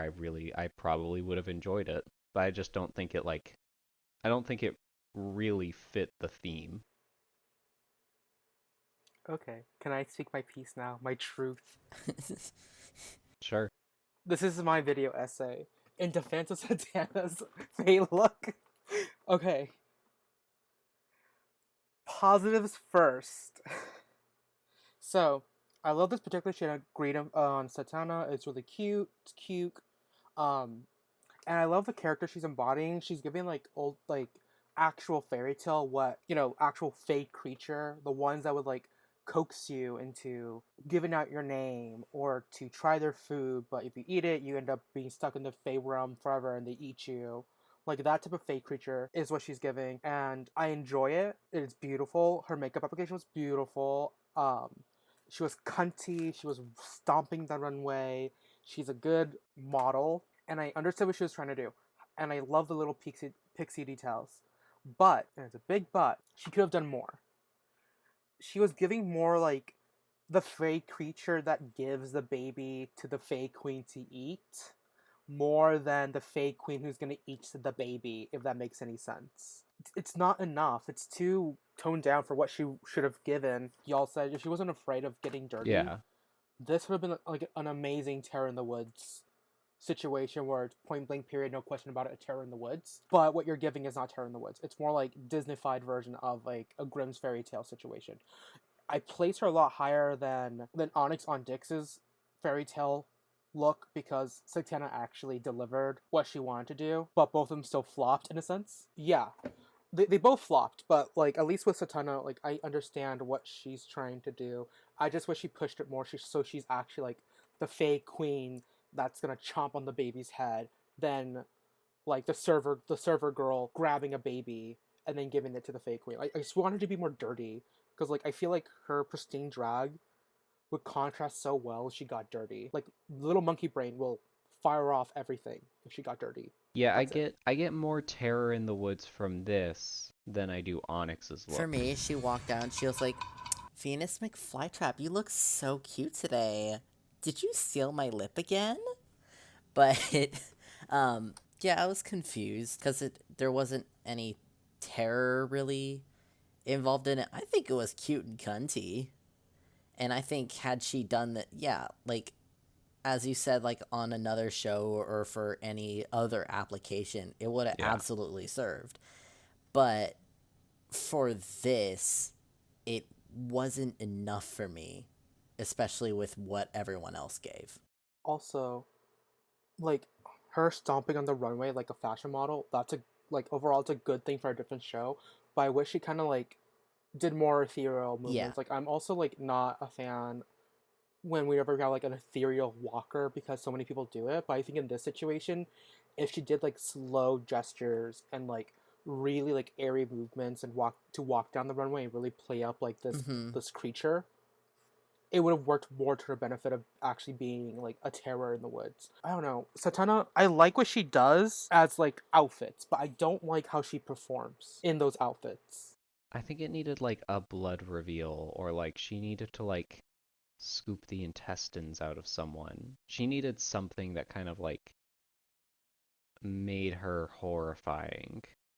Cause Faye, like Reina was saying, Faye can be terrifying just naturally because they're so uncanny. But like she didn't really play up to those parts of the Fae, you know? Well, hey, from one Latina to another Latina, do better. I refuse to do better. But anyway. Satana can come for me. I don't care. I'm already blocked by Bitter Betty. Ooh. All right, well, let's go ahead and move on to, I think it's Cynthia next. Yeah, it's Cynthia. So I want to start Cynthia's section. I want to say this is a cute outfit. From what I saw in the trailer, I was very hesitant at first because I thought it was just going to be like a mushroom hat and that was going to be the whole look.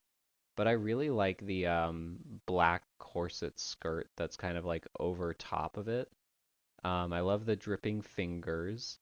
My only real issue with this look is there's not really much of a performance here.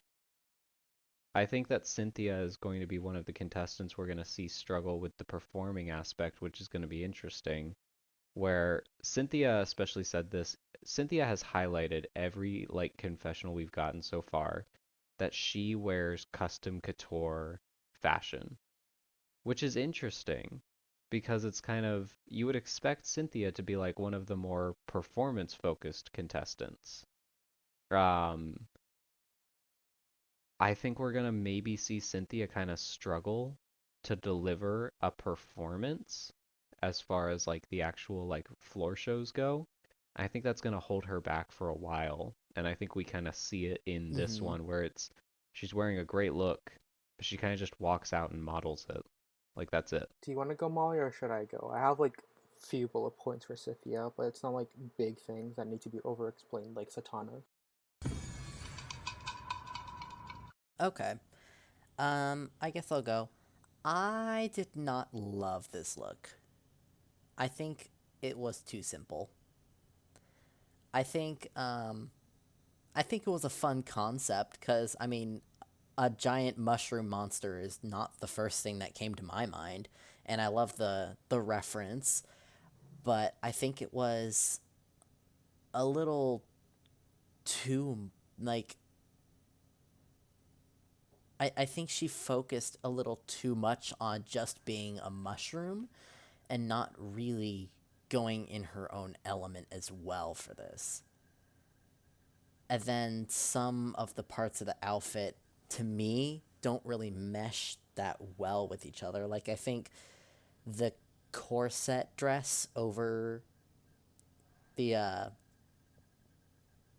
like, the top, the upper waist up looks fine, but, like, upper waist down, I kind of lose it because it's it's a very baggy skirt over very long pants over very chunky heels.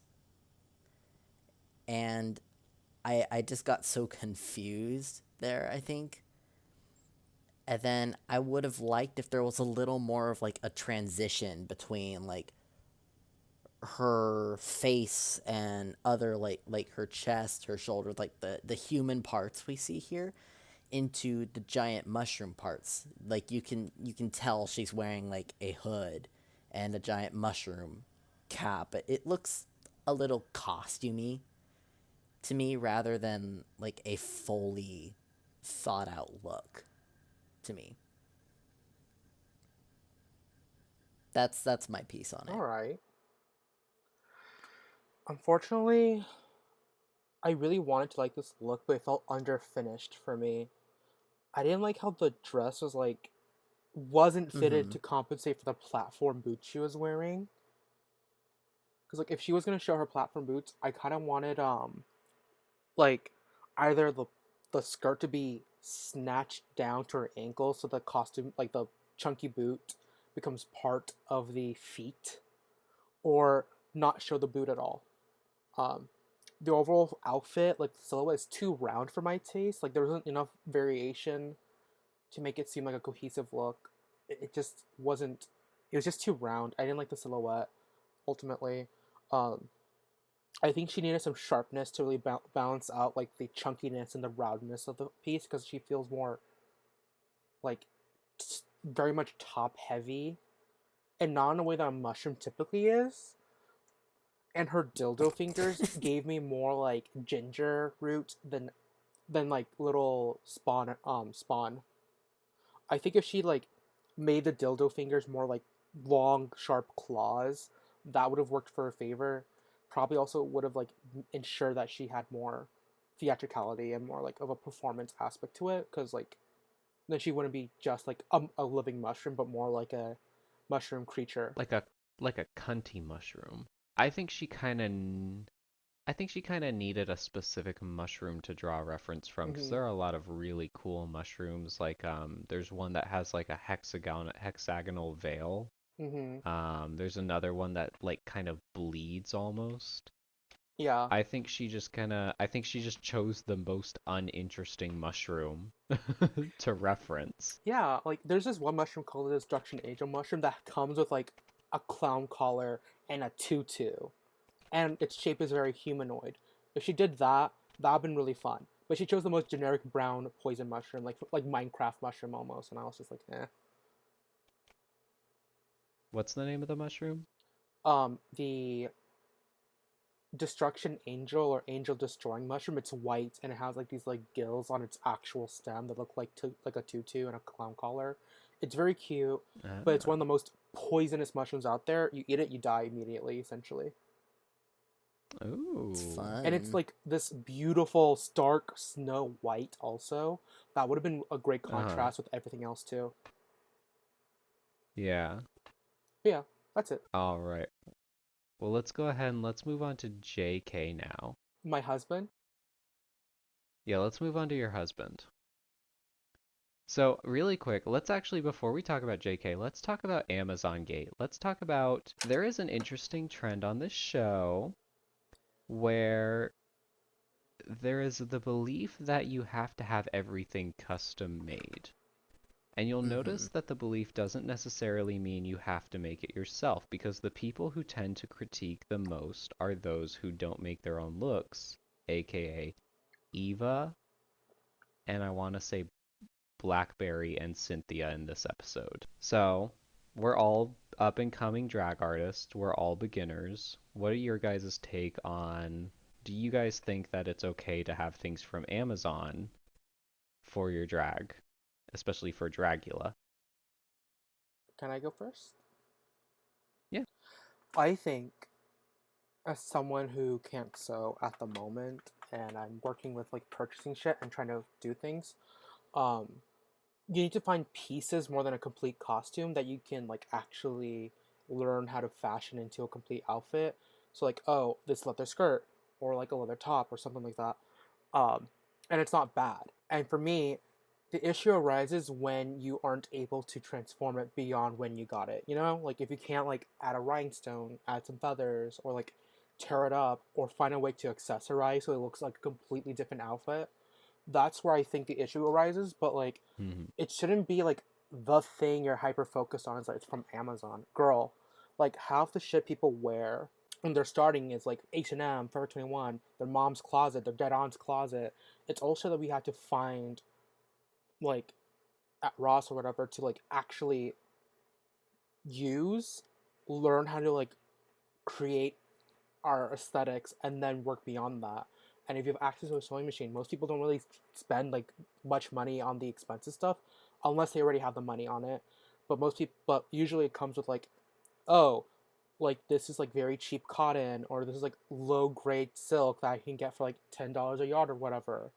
Like it overall, like I'm tired of this conversation of like drag on a show being having to be like super expensive when we live in the United States of America, where our overall situation compared to like European countries is not that great. We don't have as much ability to work around, so we have to be crafty. Are you talking about the state-funded genocide that refuses to pay for healthcare Right. or free Everything. education Everything. or housing? Yeah. Everything. It's just like we're in a situation, and I get like this was supposed to be the Olympics of drag, but a part of drag is working within your means and learning how to like create a fantasy. And if you're able to create a fantasy from making an Amazon outfit into something completely new or incorporate it in a way that you're not focused on the Amazon outfit being from Amazon, that should be a bit more celebrated and a bit more like brought up than like some random bitch who gets like from using her daddy's credit card to like buy like Gucci print from Deadbolt stores and dropping like $100 on a human hair unit and just walks around strutting around in, like I would rather see JK's type of drag where it's like very inexpensive outfits just being elevated more than like Violet, not even Violet Chachki, she actually does her own shit really well, but more like Lux's runway looks. It's just like yeah. I'm just tired of like the money situation being such an issue Hmm. when all the bitches who critique people using cheaper shit are bitches who are running on daddy's credit card. Yeah. I want y'all to shut the fuck up and reevaluate your choices before like critiquing everyone else's. And I think it's an interesting issue. I think that this is actually an interesting issue where as beginner drag artists, we actually have a little bit more of an authority to speak on this. We've all performed before. Molly and I, we haven't performed as much as you, Raina, but we've all performed before, and it's kind of like when you're in the clubs, when you're in where spaces where drag is actually being done, you don't wear expensive gowns. You don't wear expensive stuff unless you're doing like a very specific pageant kind of setting. Um, I think that JK has probably the most realistic form of drag on this season for what, like, this is not an offense to JK. You can walk to any drag bar and you can find drag similar to JK in that it's accessible. It's what people are going to be seeing the most of. And when you continue to put forward the idea that every drag artist has like thousands of dollars worth of clothing and they have like the most expensive gowns and shit, it's kind of, it puts forward an unrealistic expectation that kind of furthers the divide that people have with local drag scenes, where it makes them go, oh, well, it's cheap, so I don't want to go support it. And then it's kind of like, well, how do you think any of those other bitches afford any of their shit? Daddy's credit card. Yeah. And also on top of that, like this type of drag really weeds out the performers and the entertainers from some random The bit fashion not models. even like the fashion girlies, but from some random like 21-year-old twink who thinks like, oh, I'm so skinny, I don't have to corset, my flat pancake ass will pay the bills if I just wear a bodysuit once and twirl around to like a Britney song that everyone knows, you know? Girl, don't come for me. Don't come for me. Oh, A random twink who just twirls around. At least you actually understand your figure and your shape and you actually pad. Oh my god. I'm drunk enough to be controversial. If you're a twink and you don't pad and corset, you're not valid. Your drag's not valid. Go die. wow. That's some strong feelings you have there. Molly, did you have anything to say? Did you have anything to say about Amazon Gate really quick, Molly? I don't want to spend too much time on it, but we probably have a little bit, like 5 minutes. Mm-hmm. Well, I agree with both of your points, and I mean, as someone who's really, I mean, I love like good aesthetic. I love feeling expensive, but you don't have to be expensive to feel expensive. Mm-hmm, mm-hmm. It's all about working with what you have, right? It's all about instead of paying $200+ for a designer pair of gloves at DragCon, you can instead get a $12 pair of gloves, a $10 set of rhinestones, and like a $7 pair of nails, and boom, you just made the same thing for less than $50. You know what I mean? Hmm. It's like, Yeah. and it's not even that hard.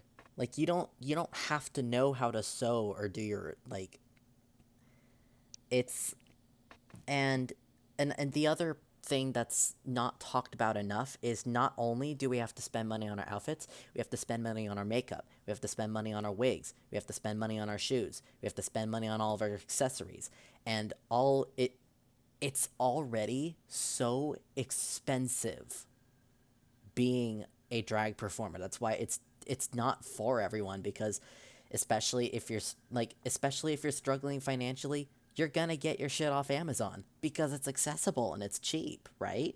You're not going to be getting designer gowns for $500 or more, just drop it in for a single look. No, you're gonna want to be bulk buying at the thrift store or something like that, where you can get a $200 value bridesmaid dress for $40 at the thrift store.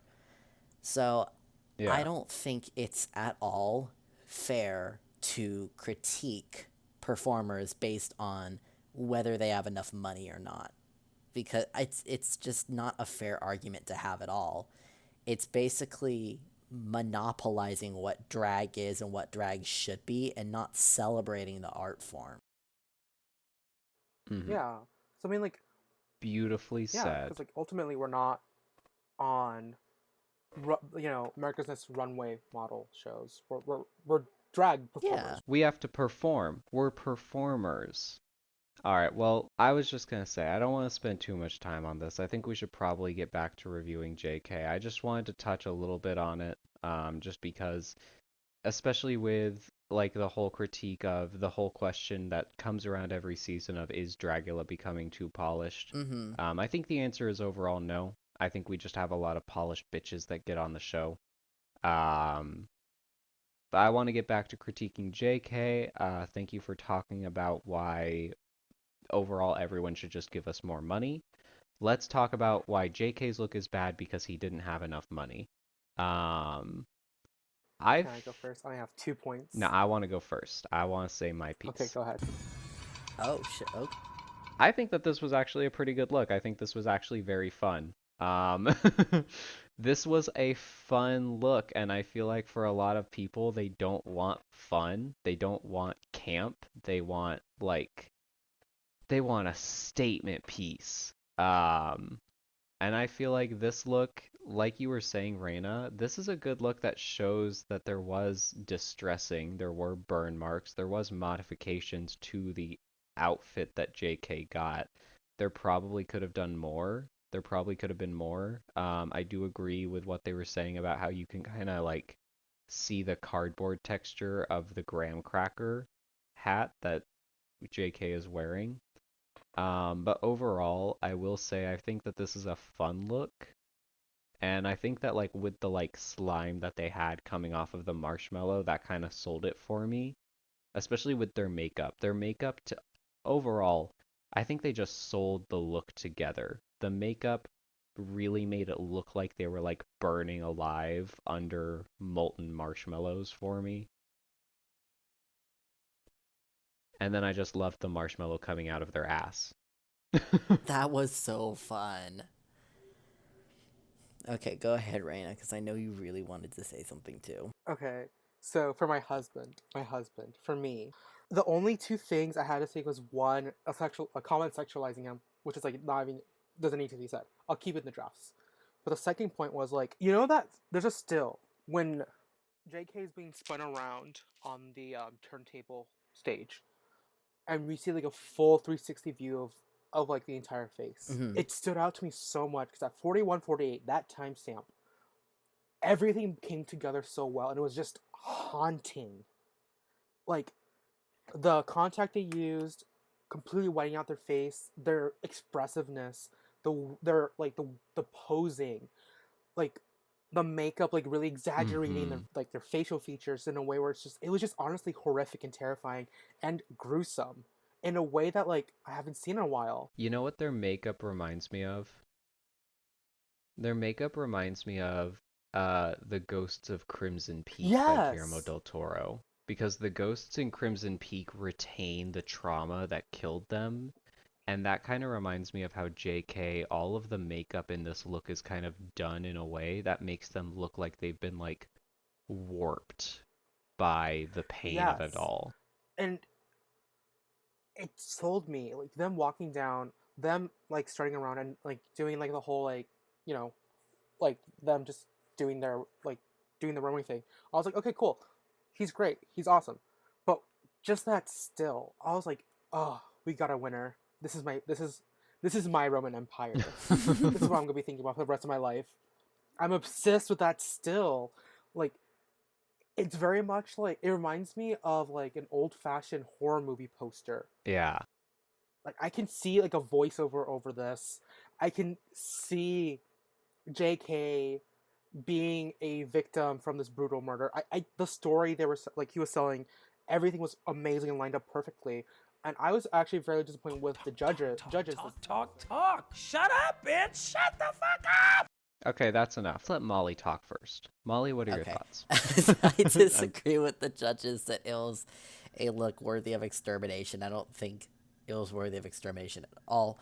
I think the bottom two should have been Satana and Onyx, with Cynthia placing as like low over JK. JK definitely did more with their Amazon bought outfit than some of these other Mhm, bitches did with their designer outfits. Not mhm. gonna name names. But there were a couple things that stood out to me. The marshmallow sticks coming out of the end, the burnt butt cheeks. The burnt butt cheeks were so Listen, fun. I love Oh a yeah. toasted marshmallow.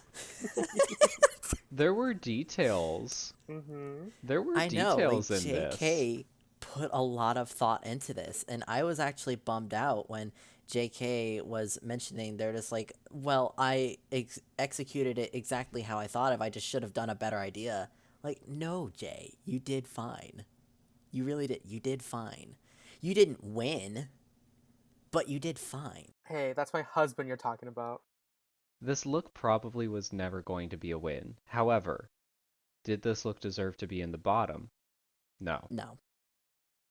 Um, I think where they were put in the bottom was we know the Boulets are always lurking and paying attention to what goes on backstage. I think when JK said, like, I was just wanting to be safe this episode, since this was the introduction episode, I think that's what ultimately threw them in the bottom.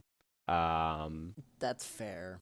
and then I think that's what put them up, like put them, I think that's what exterminated them. I think what put them up for the bottom was I'm rewatching the footage and really outside of those like few instances of them like posing, their performance is kind of just them walking.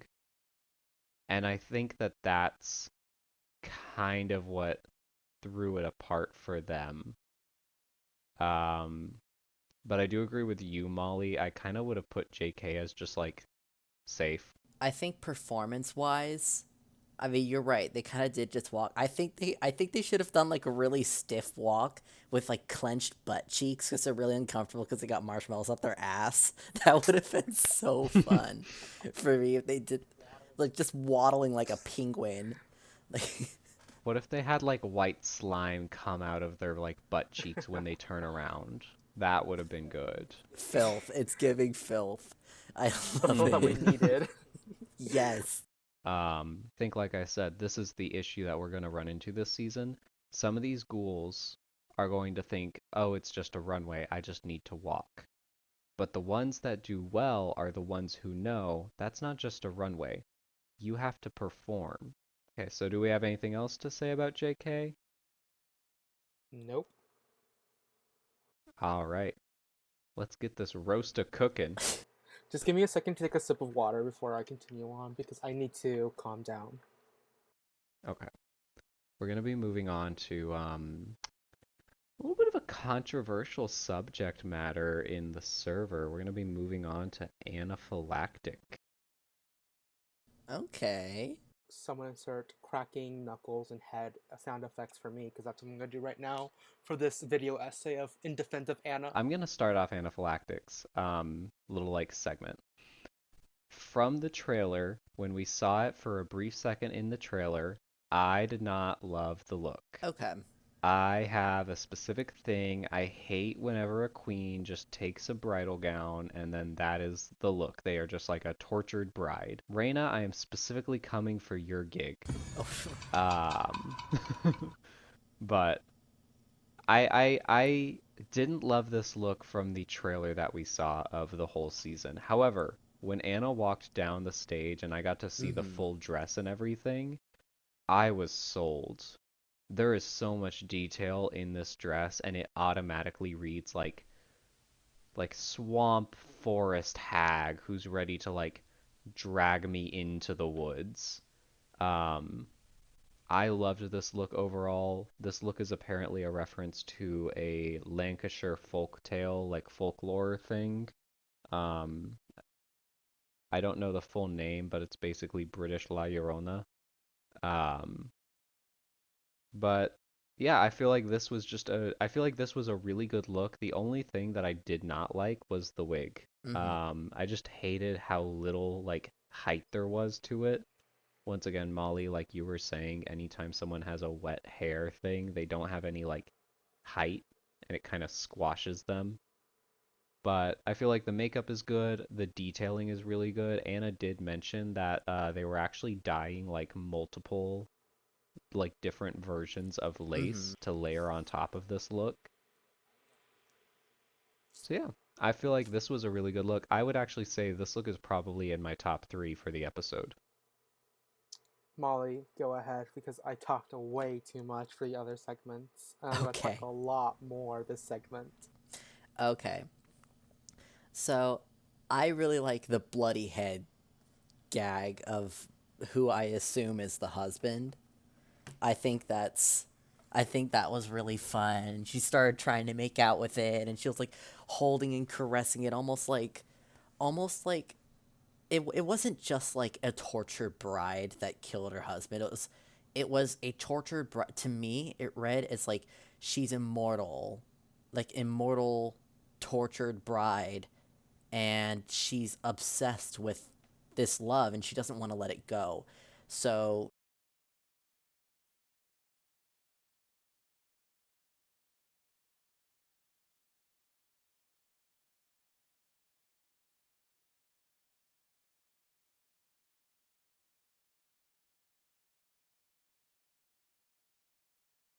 something along that lines. Like to me, this look told a story, and I enjoyed the story, and I understood the story, if that was the story. But that's what I got from it, and I think it was fun. To It didn't necessarily read in the woods explicitly to me. I can see where it might fall like After a in the long night of woods, hooking, like with the like Trey the green didn't like the dyeing and all the session, so he mossy had good at me details and how she's kind Okay. of like and set me a on fire. green Oh, I see. monster, like But you know, I didn't die. that kind of thing. Okay. That I had definitely read as crystallized, like woods, Oh. but this is the and kind now of I'm a outfit, glamazon bitch the ready for the kind of runway. the kind of look that would work for multiple different applications, and that told a story. And I enjoyed it, and I was disappointed that the judges didn't talk about it at all. I think it was worth at least talking about. I mean, and the head gag was probably one of the best things that I saw that runway that the ghouls did performance wise. Way the most slay ghouls both used head. That's the secret to winning. Not this. Not this. Okay. So, you know how earlier I said Satana was like the bridesmaid to the Fae Queen? Okay. Uh-huh. Anna is the Fae Queen. This plant demoness nymph woman. She was giving vengeful nymph. She was giving like, oh, Apollo, you want to touch me without my consent? Let me murder you instead. Especially like the dress, when I looked at it, it was like beaded so well and intricately, and the color design on the dress and like the frills, everything worked together. It gave like it really nailed the ethereal aspect of the costume. Each choice she did was so well done, well executed. I did have a nitpick, but it's not because of her garment or the prop. It was more just that she does have some flesh like near the top of like the on top where the wig front was. It's not fully painted, and you can see her human flesh in it by the timestamp 4217, and someone like near her, the bottom close to the dress. I think she should have spent a bit more time blending it out a bit more, so like there's no humanness in it. Because when I saw them, like, oh shit, I can see like where she kind of had to rush for time. But overall, I was just awestruck, and just Anna's one of my winners. Okay. Is that all? Mm-hmm. I think that's it. Yeah, that's the last person. All right. Well, we managed to cover all the monsters. So they all come back. They announce the top three. They announce the bottom three. Our top three are Nihuru, Blackberry, and Orc got it. Orkgotic. They announced that Nihuru won. You guys agree with the win? I think we all do. Yes. Yes, I do agree with the win. I think we covered fairly decently why we think Blackberry, like how we felt about Blackberry. Is there anything else we wanted to say about Orc's look and how they placed overall? I think Anna should have placed above Blackberry, but that's about it for me. All right. Do we have time for our final segment where we talk about what our ideas for Terror of the Woods is, or Terror in the Woods, what our looks are, or do you want to call it? Well, really quick, I wanted to talk about the extermination. Yes. So they announced that Satana and JK are up for extermination, and the very first extermination challenge will be you have to hike to the bridge to nowhere and bungee jump off of it in the middle of the night.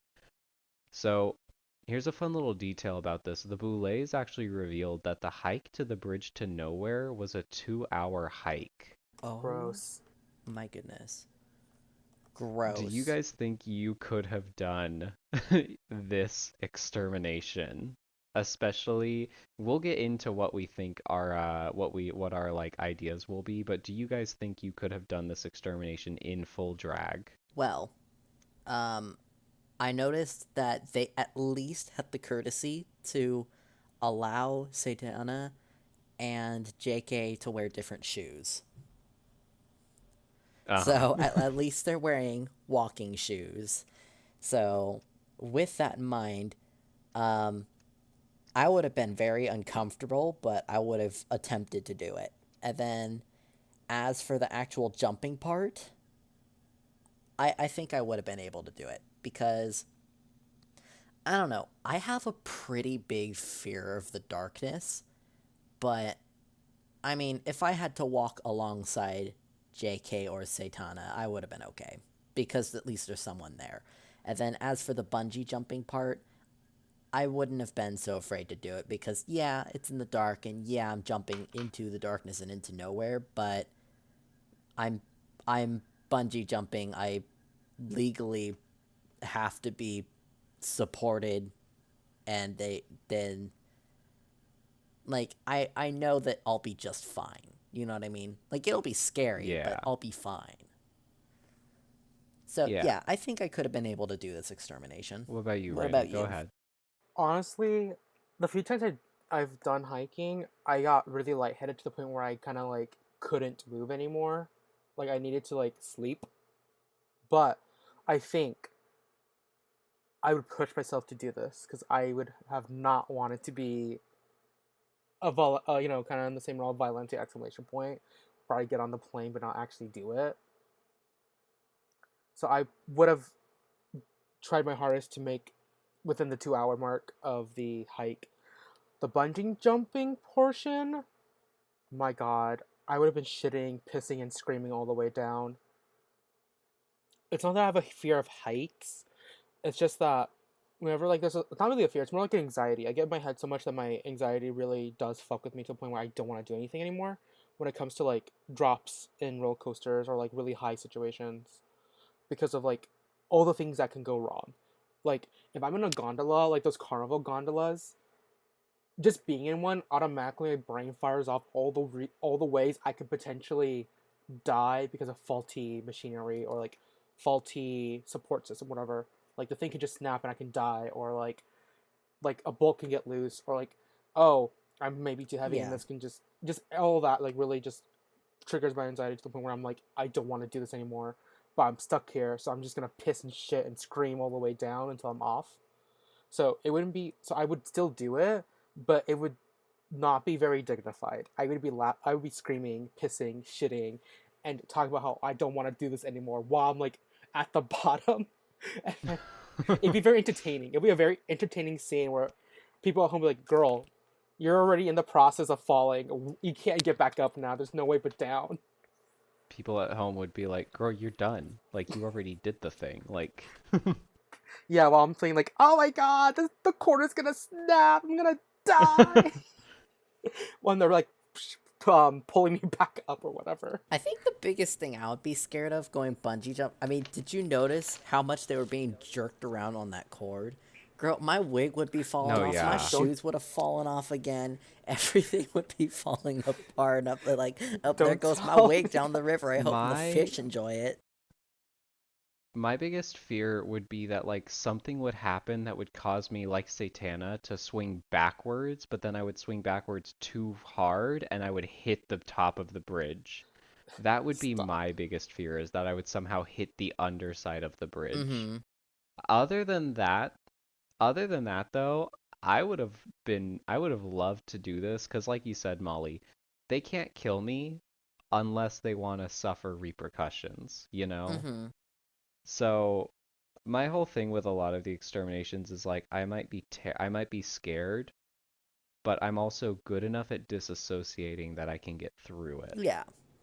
Yeah, I'm just like a baby. I can't wait to see you on I can't wait to be on Dragula with you, Reina. Because if we do the human pincushion challenge like Erica did, I'd be screaming, pissing, and shitting when they stuck the needle in me. I'm like, oh my god, it's not even in yet. I'm already Oh terrified. no. And then like you see the whole entire needle going through my arm, and I'm like still screaming, pissing. Not the creaming. Not the creaming, pissing and shitting. All right. Well, let's go ahead and let's talk about really quick what we would have done for the theme Terror in the Woods. Um, I will go ahead and let one of you guys open it up. So I'll go over mine pretty quickly since I've already talked about what I would do before. I would do something on the realm of Satana, being very, very, very sexy and cute with it, but I would I would go with a more like viney, thorny look.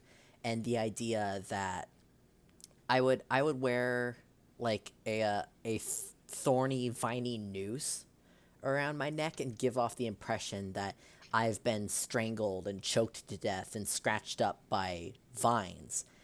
And I would look dead, but cunty, cuz I died being pretty. You know what I mean? That's what I would do. Ooh. Yeah. So like Sam from Danny Phantom when she was possessed by the plant demon. Yeah, very that. Okay. Slay. Reina, what would you do? I have my notes. I said for Terror in the Woods, I would have done La Lechuza, the owl witch of Mexico, because these like witches only exist in the woods and they only come out at night in their owl form in the woods.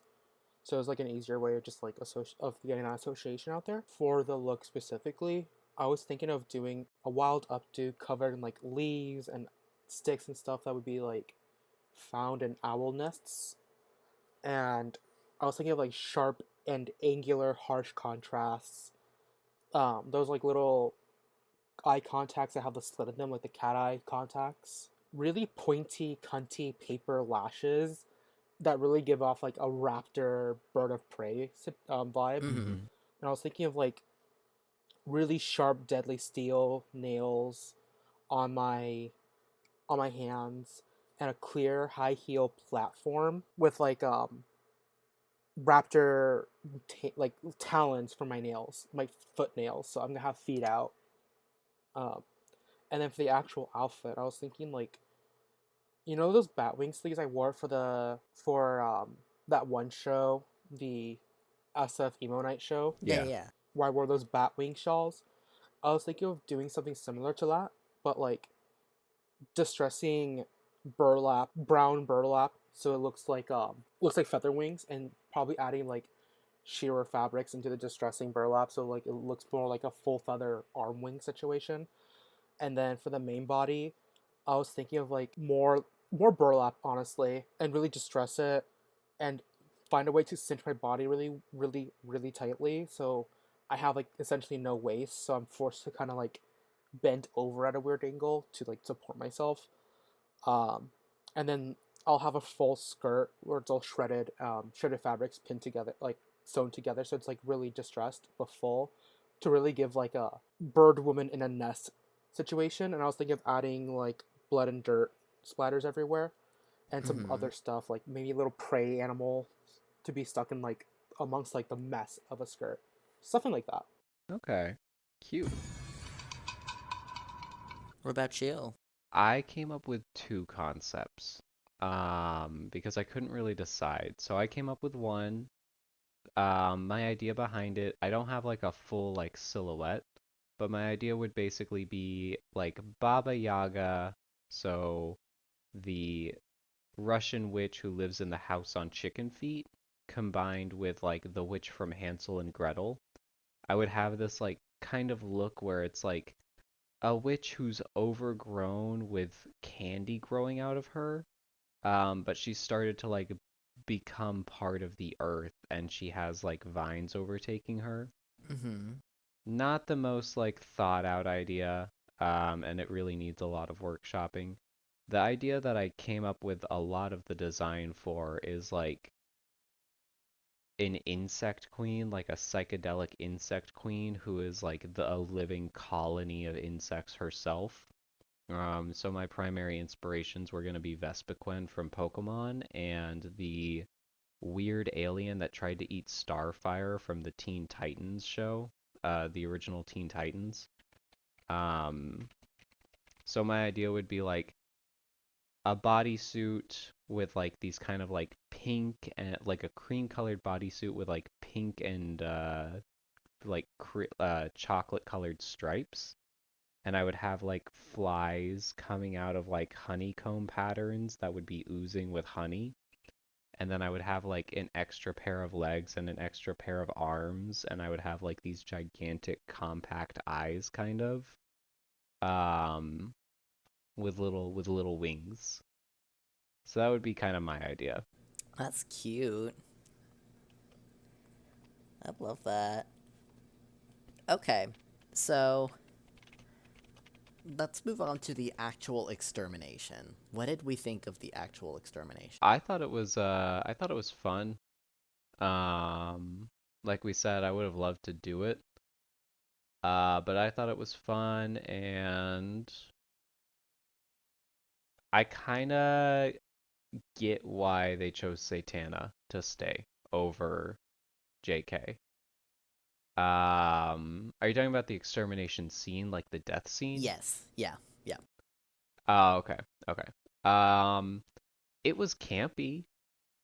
I connected once again to the intro sequence, which I kind of love. I actually kind of prefer that they connect to the intro sequence. Mm-hmm. And I like that we got to see Drax stalking Jay through the actual house because we've never gotten to see.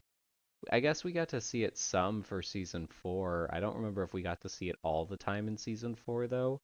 But like having that one shot of like Jay running through the door and then Drac like following right behind was actually really kind of Mm-hmm. cute.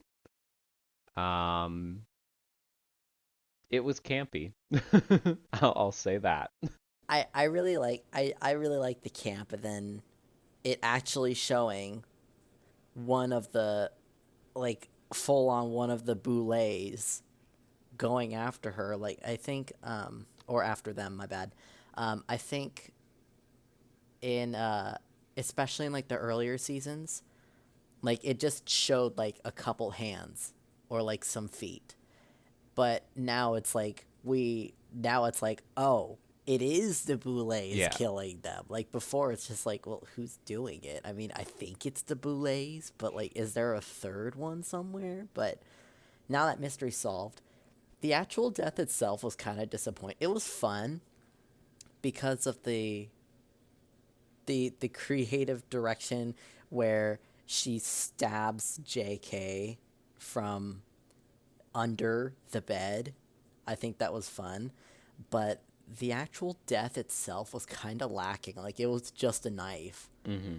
Like I would have liked to see a lot of blood. I would have liked to see some organs, some bones, something. Like make it gruesome. I know you have the budget for it.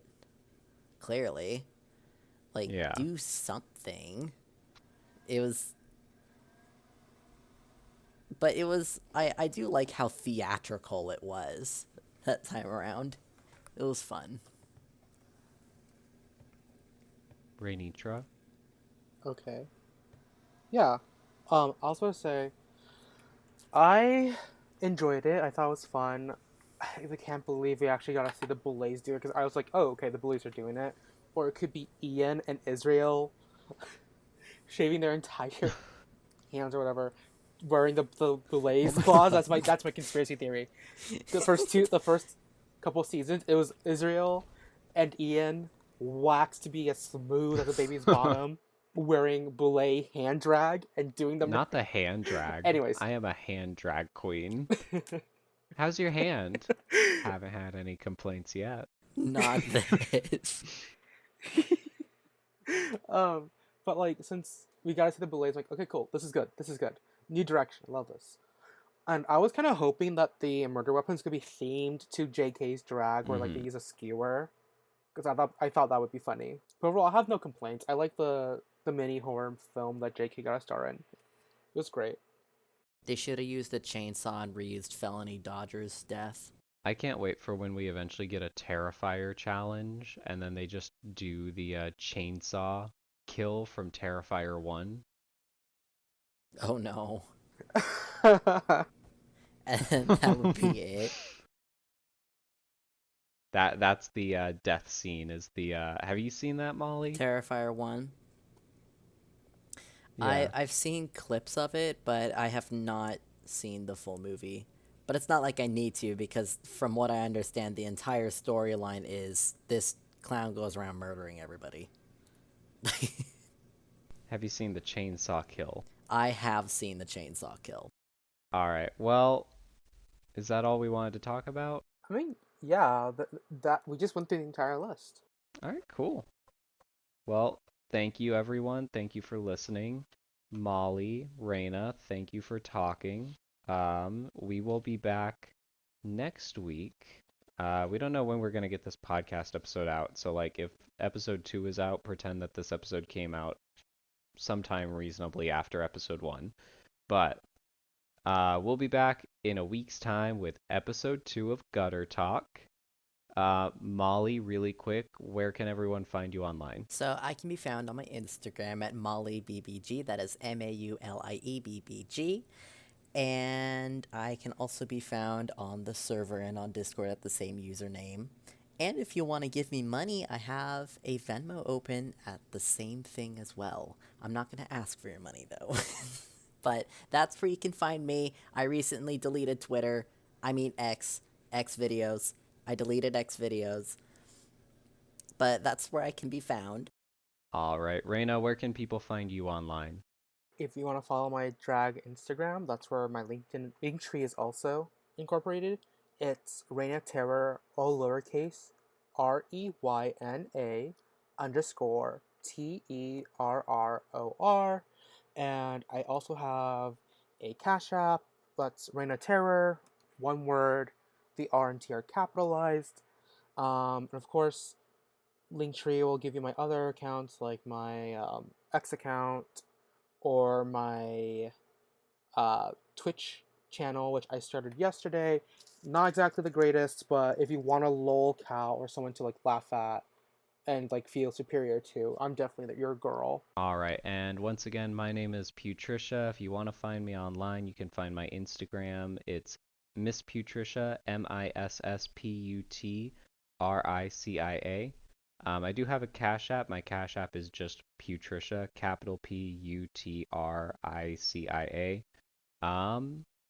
Like I said, thank you for listening, and we'll be back in 1 week with episode 2. Bye, everyone. It's been a scream. Bye. Bye.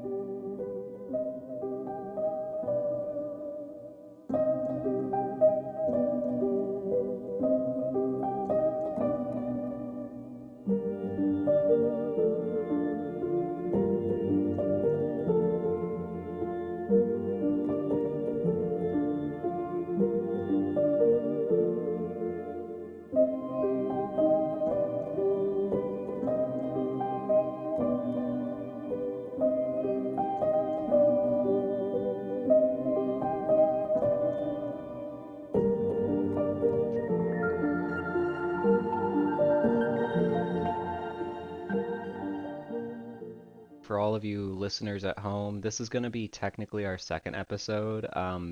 I was lazy and I didn't actually want to edit the first episode, so you guys will get that at the end of the season, where we'll be ranking all of the like promo looks and everything.